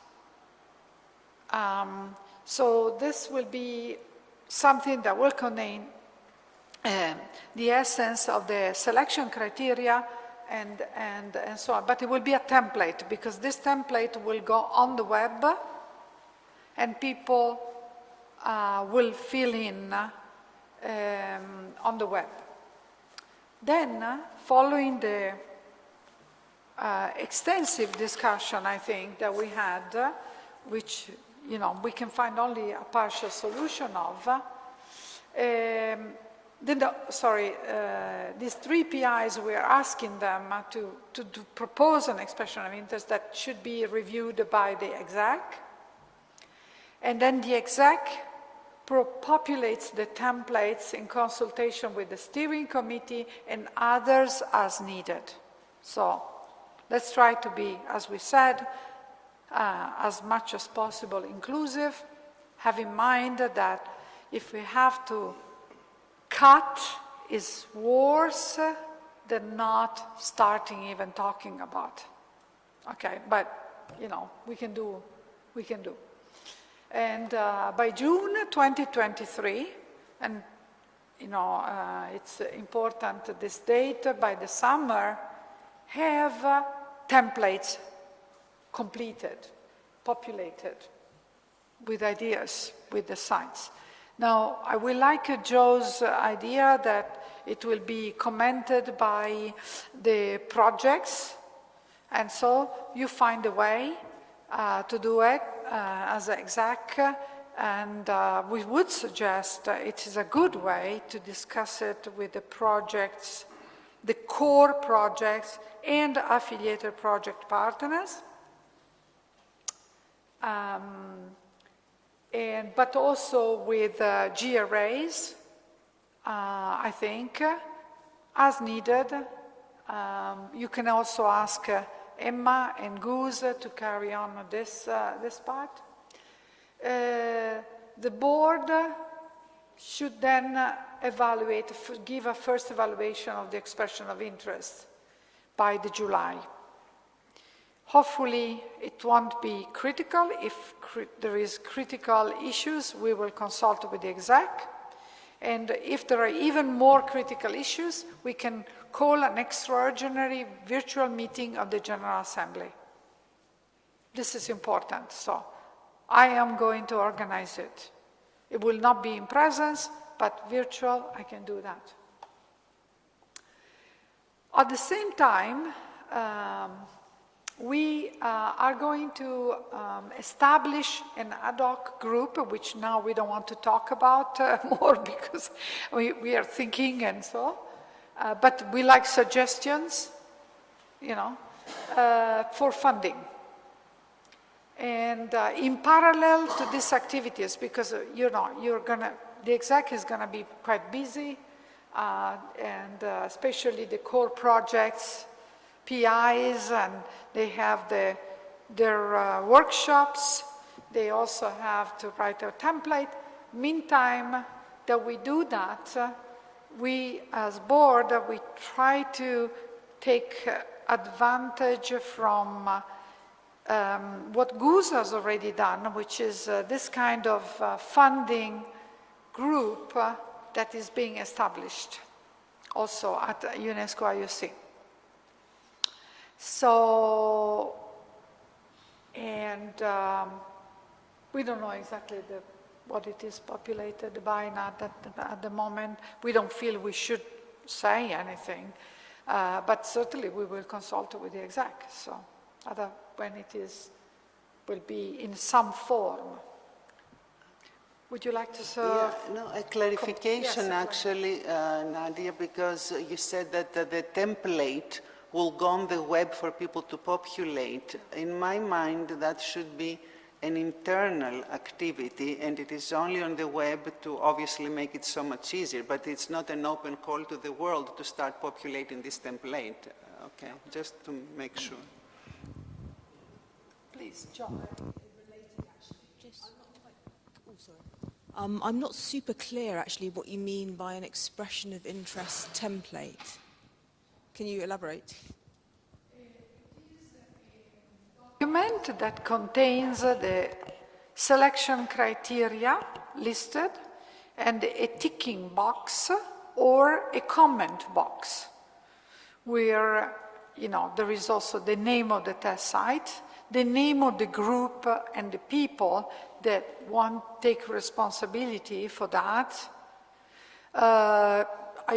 I have many notes here, and I'm sure I will get it from your from your conclusions. There is also capacities of the people implied. But I think what Joe is asking, it is really a proposal. It's proposed sites for eventual selection. It's just a proposal. It's a proposal. In practical terms, it's a mapping exercise between the core projects and the people engaged already as to what we already have on offer that is possible, and some reality checks and details against that as a starting point.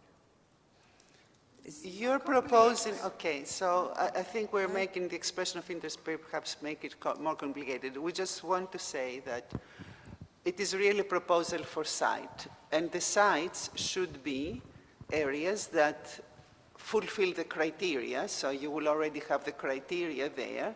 You already know sites where you have assets or are important for the project you're carrying, so you will use that as well.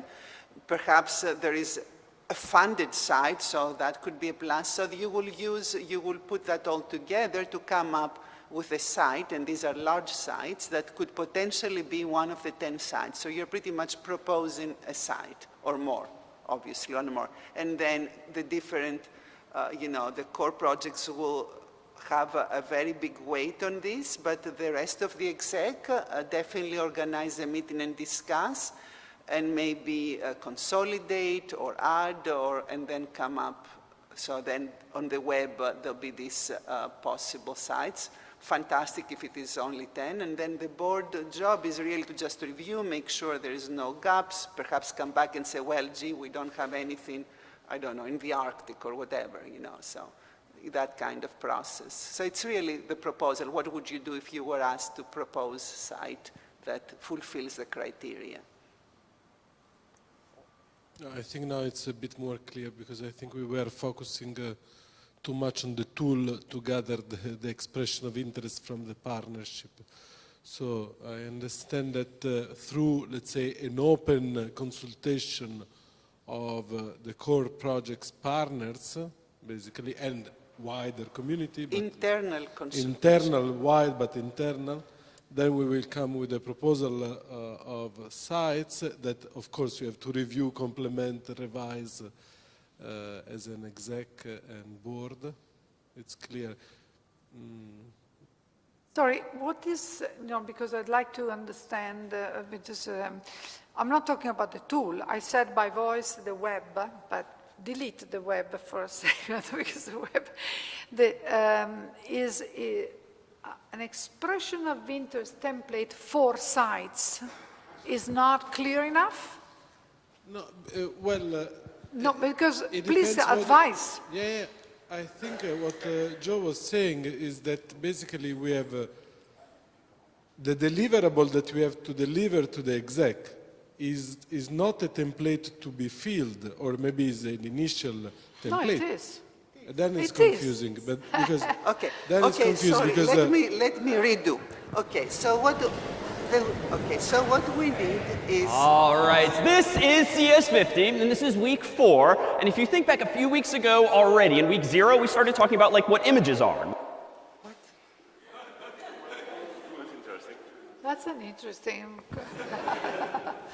So the sites, I'll just say that, and if it's still, so we have the criteria, right? So a site, for instance, a criterion could be connected to a project. I'm just saying it off my head, right? So there will be different columns to tick, to put. Does it do that? Does it do that? The level of infrastructure, whatever. So this will be very useful. How do we want to have a template to facilitate populating it for each site? Then each site has to follow. Proposed site needs to have filled these various boxes on the template, so one can compare these sites. Like maybe one is filling everything, another one has half of the criteria, and so on. So first is the template is needed. And secondly is the population that has to be still internal Putting it on the web with an internal password, I would think, is just so that it is easy, you know, so it's not pieces of paper. That is the concept. But please, Jay. Are you really then saying propose a call for an expression of interest? Not an open call. No. It's a total internal. I think maybe we should put proposal and forget expression of interest. Okay. This should be done from the exec. The exec will propose the sites. I think that as a board we will circulate a first draft of this template, but I just would like to remind you what we did. We prepared the submission of CoastPredict. When we prepared the submission of CoastPredict, if you remember, we had 32 projects proposed, and they were not written different one to another. They had headings, each of them, that were filled.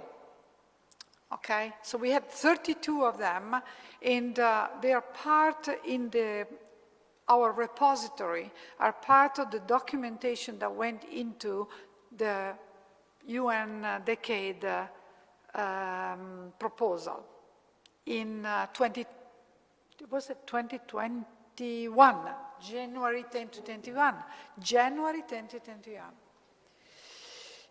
Yes, so that is what we mean. Mm-hmm. So it was not clear before from the discussion. Okay, now the template is clear. Okay. Who is filling the template? Because is the partners, or here it's written the steering committee. Not the steering committee. Where is the steering committee? The exec. Exec. The exec. No, exec reviews the template. Okay, the exec. Exec reviews the template and populates it in consultation with the steering committee and others as well. So in other words, you know, the exec is the whatever 16, 18 people, but it can contact other people from the steering committee. Yeah, but on the other side we have the partners of the core projects that in this way are not basically consulted in order to propose sites. This is but making it very detailed. But but you as a you can bring that information in the exec. Okay, so the exec members are free to consult even outside of CoastPredict people, right? You know, or groups or whatever, and say, bring the information, because the site, the way that I see it, I actually personally do not find it difficult to come up with sites in general, but I'm thinking, for instance, that somebody proposes a site, but then the boundaries of the site, somebody might say, well, this site, so let's say, for instance, somebody says Eastern Mediterranean, somebody says, no, the whole Mediterranean, right? So you might modify, because a group will say, well, that part you should extend there because they have activities, or we might narrow it. You know, I'm saying the fine-tuning. Otherwise, we can just sit now and draft 10 areas in the whole world, you know. Okay, so.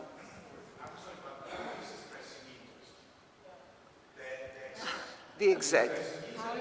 The partner that are expressing interest in participating. Because sounds bizarre. Let's change expression of interest and propose sites. Propose sites. Proposals for sites. That's it. It's a proposal. So it will be fill in the template. It will be an empty template. Each template is a site, and we're filling the template with the attributes for the site. Why that site? What is contained? I'll show you now the questionnaire, we call it at that time, about CoastPredict projects. This questionnaire was filled in by 32 people, and they gave input to CoastPredict. You know, people have also changed their home. It's not all of Giovanni, for instance, you might, as a core project leader, you might choose to circulate this template with your partners and bring that. But what we want is one out of all this that you will then put it down. I think Jay has been trying to say something. Thank you.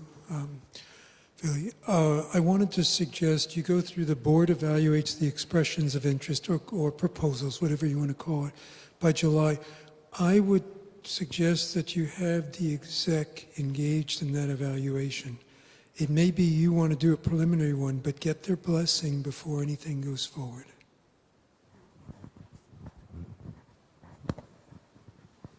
It's the next to last line is what I'm referring to there. You mean the board evaluates, so you say board and exec? Or Yes. exec, if you want. It's whichever you want, but I wouldn't leave it to just the exec board. will already have done that. The exec will already meet and decide on what is finally going to. We don't want each exec member throwing, their own. The exec should meet and by June, give their input. And then the board evaluates. And yeah, it can be, but as Nadia said, it could be that the board says these 10 are fine. That's what the exec gave. If there is any issue, it was mentioned already to go back to the exec, Yeah, I'm trying to. Yeah, but it can be board and exec, it doesn't matter. Because as we said, we have these meetings, constantly arranged already. Yeah, but in fact, the exec meeting are always organized by the board, and the board is always present at the exec. It's not a separate one. We are always together. And we organize as central, as a board, practically, all the meetings. When you receive AV's invitation from this, and in fact, we will discuss this in the next week and propose to the exec the meetings for the next 8 months. Yeah, I just wanted to suggest that the board and the exec evaluates the proposals or expressions of interest. You can run it. That's what you should be doing. But get the exec involved there. Yeah, sure. We don't. It's not an external review. I can tell you for sure, because otherwise we will be, as usual, dead. We have to take responsibility. So, you have 3 projects now, and these 3 projects, core projects and affiliated projects, have to feed into areas. Otherwise, we will not succeed. I think we should add here that, again, this will be, first of all, the initial sites, right? The plan is to enlarge. But also, there has to be some flexibility even for that. It cannot be totally, written in stone, because we have as well the funding aspect. So at some point, this will be presented to the funders. So they need to also give input. So if a funder says, I'm interested in this area, but I want you to enlarge it, or whatever, that is. Enlarge it with the cost, right? Yeah, of course, I'm talking along, and that's what I'm saying. Because I know that But I'm saying but obviously, for that too, the exec will be, also contacted, and, so that is the idea. So we will have all 2024, if we're good, to rearrange depending on the funding. Because, for example, I know for sure that some of the funders would like to have the climate aspects to be very dominant. So I know for sure, and that means that if there are predict on time and flame aspects with core, with the CODIS considered, one of them will have to, in one site, will have to be the key. But hopefully that will not change the sites very much, because we will have the sites, we'll have so many sites, so that, so anyway, but... That's fine. We also hope to find funders. Do we have? Okay, so do we have also funders? We hope. No, io non ce l'ho questo. Perché non riesci a prenderlo? Non ti è arrivata? Adesso te la rimando. Come? Aspetta, 1 sec, I'm doing. I want to show you an example, which is on our repository. You can email it to Ah, okay. No, I can't. That's the point. I don't know what. Phone of Giovanni. I get the phone of Giovanni and I get my phone. So I don't know why it doesn't work. Giovanni's phone is overwhelming. Switch it off. I cannot get it. I don't know why.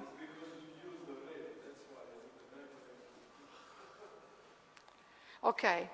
So in any case, now this is another topic. We were saying, about the funders. You know, sometimes you offer the whole portfolio, and then they say, you know, this is for the test sites. But we think even bigger than the test sites. We think of the single test site. We think bigger because we would like to get the infrastructure.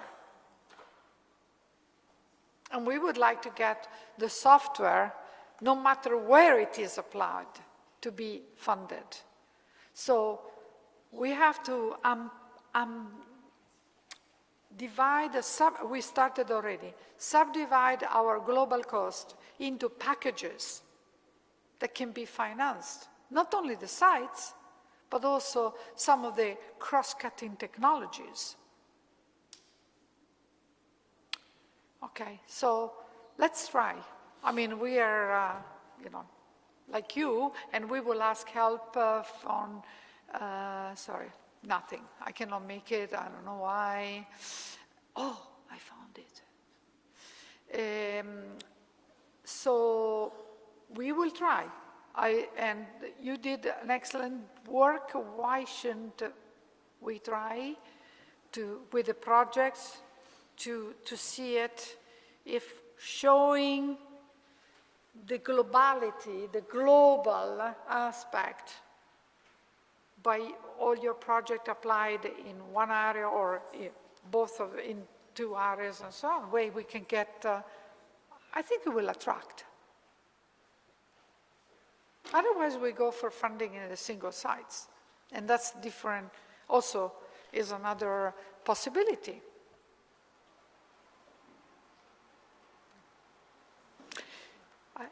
Lucio, l'hai ricevuto adesso? So just to remind you what we did for our proposal, which is kind of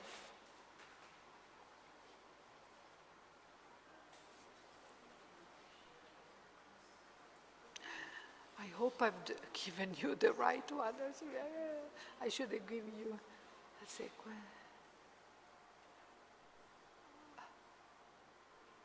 I see, it is. Okay. Just as a template, you know, thing. But now it is not for a project, but it's for a test site. It should be more of a matrix. It's more, okay. Can you make it just bigger, please? Yeah. On the lower bottom right. Yes, thank you. Yeah, more? So you start from number 1. What is the key scientific and technological theme to be addressed by the project? In this case, it is a project, right? So that was what we asked, and that 32 people answered, on the basis of which we built CoastPredict. Then number 2, please, can you go up? What are the key expected outcomes of your proposed project? In this case, it will be your test sites. Which are the main activities? Can you go up? Can you do it? Stay there, Lucio, so you do it, please. Okay, thank you. 3, what are the key SDGs that your project addresses, and please explain how? What are the tangible societal benefits of your project? And this will be of your action in the test site. Who are your end users and stakeholders? How do you envision involving them in the project? Number 5, what is it? Yeah. So 6, what are the geographical areas, and here it is, of implementation of your project? Because at that point we were starting from the theme and going to the areas. But I would like to hear though, Nadia, sorry, I have to interrupt. For me, this is a different concept. I would not want to get 200 and 500 words under each question. I think, but this is one way, but this is the template that you all have to decide. So do you want to put each of the criteria and say, how are you fulfilling criterion, blah, blah, blah, how are you fulfilling? Maybe, and I but would for still sure. put 200 words. Yeah? Yes. Okay. But then, definitely, regardless, we should have a matrix that shows how the criteria are being fulfilled. Otherwise, it will be very difficult to have a bird's eye view, I think. Yeah, this is an but example. this is for the, for the leads to decide how they want the template. It can be done differently than this style. So I don't know, I mean, it would be nice to have some comments on this. How would you think of a template? Or you can think later. Yeah. Well, this is an example. Yeah. You have it, we already done it, and I can tell you that by taking this top-down approach, what I call a template approach, you get the right answer. You get the right answer. We got so much inspirations from these projects, and they are in our reserved space for the exec on the web. And I'm not just being made aware that it's 517.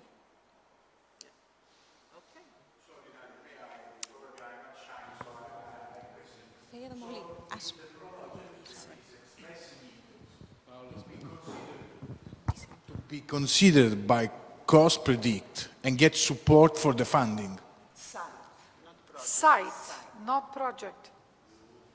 And the site is represented by a project. By several projects. It's a site where the CoastPredict will be implemented, or some aspects of CoastPredict for that particular site, and some for others. So a site might have activities of flame in one site only, perhaps, and in another site, both flame and predict on time and other activities and sub-projects and so on.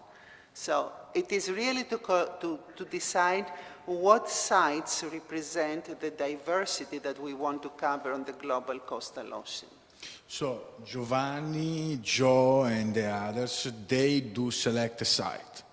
Yeah. Based on that site, they select, they propose.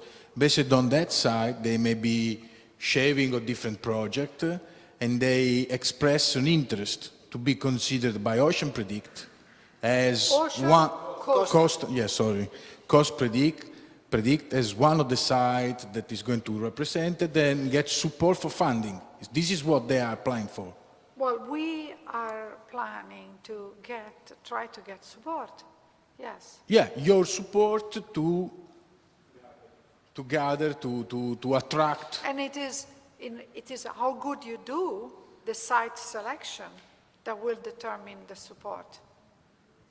Because, you know, if you are convincing that your 10 test sites that you propose are really covering the global coastal ocean, early warnings and climate and data access and fair principle for access for everybody, we're going to get big funding.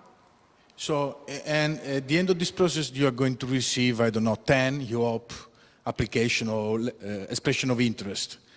And then the same people here are going to select.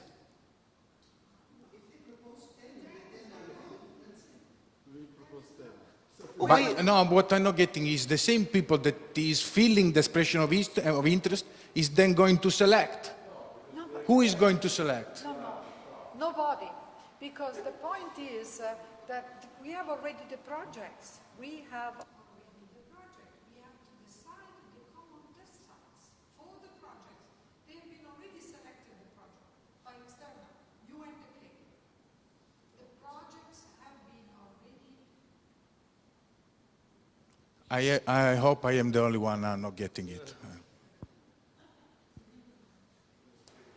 Paolo, in a way, in my opinion, you're right. The exec will look and decide what are the best sites to start with, okay? If they come up with 10 sites and the board will also review, then we're all in agreement. These are the sites. That's it. Yeah, it is the same people, but they will consult with a lot of other people, okay? If they say, well, sorry, we're finding 13 and we have cut down to 3, we have to discuss more.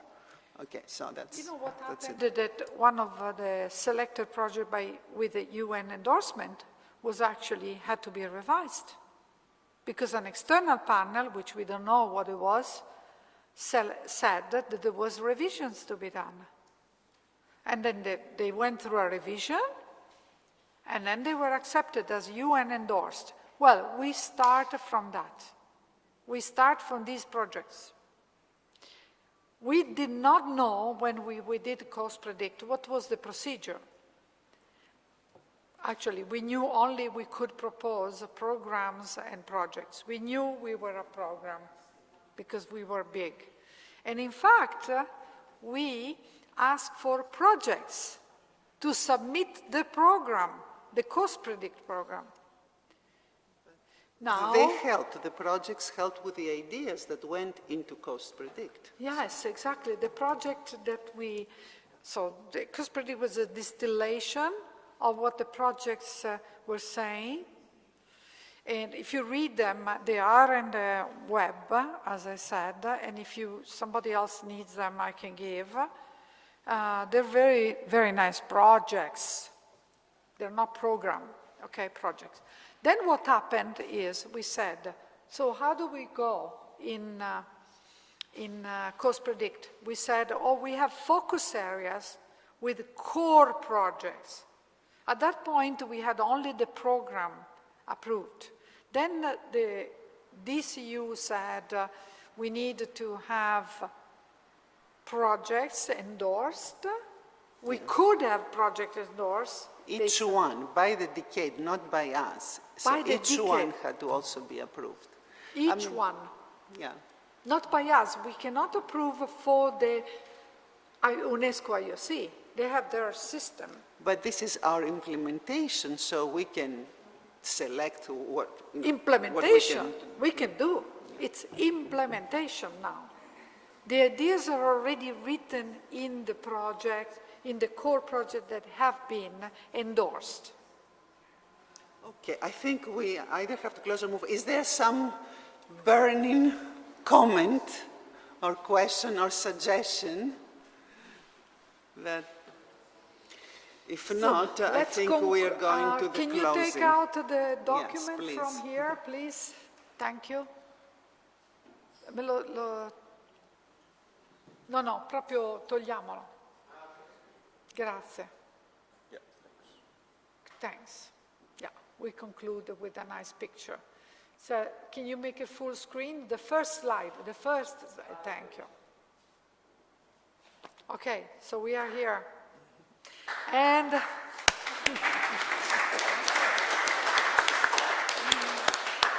thank you very much, and let's have a very hard-working next 6 months. Thank you. Thanks for coming. A good trip back home for the travelers, and thanks for the organizers very much, and for this beautiful, beautiful venue.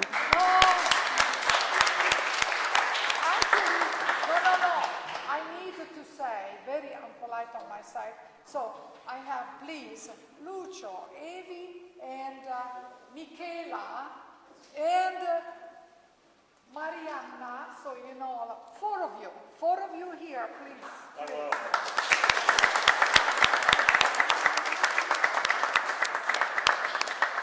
Yeah. The IT. But that is paid for.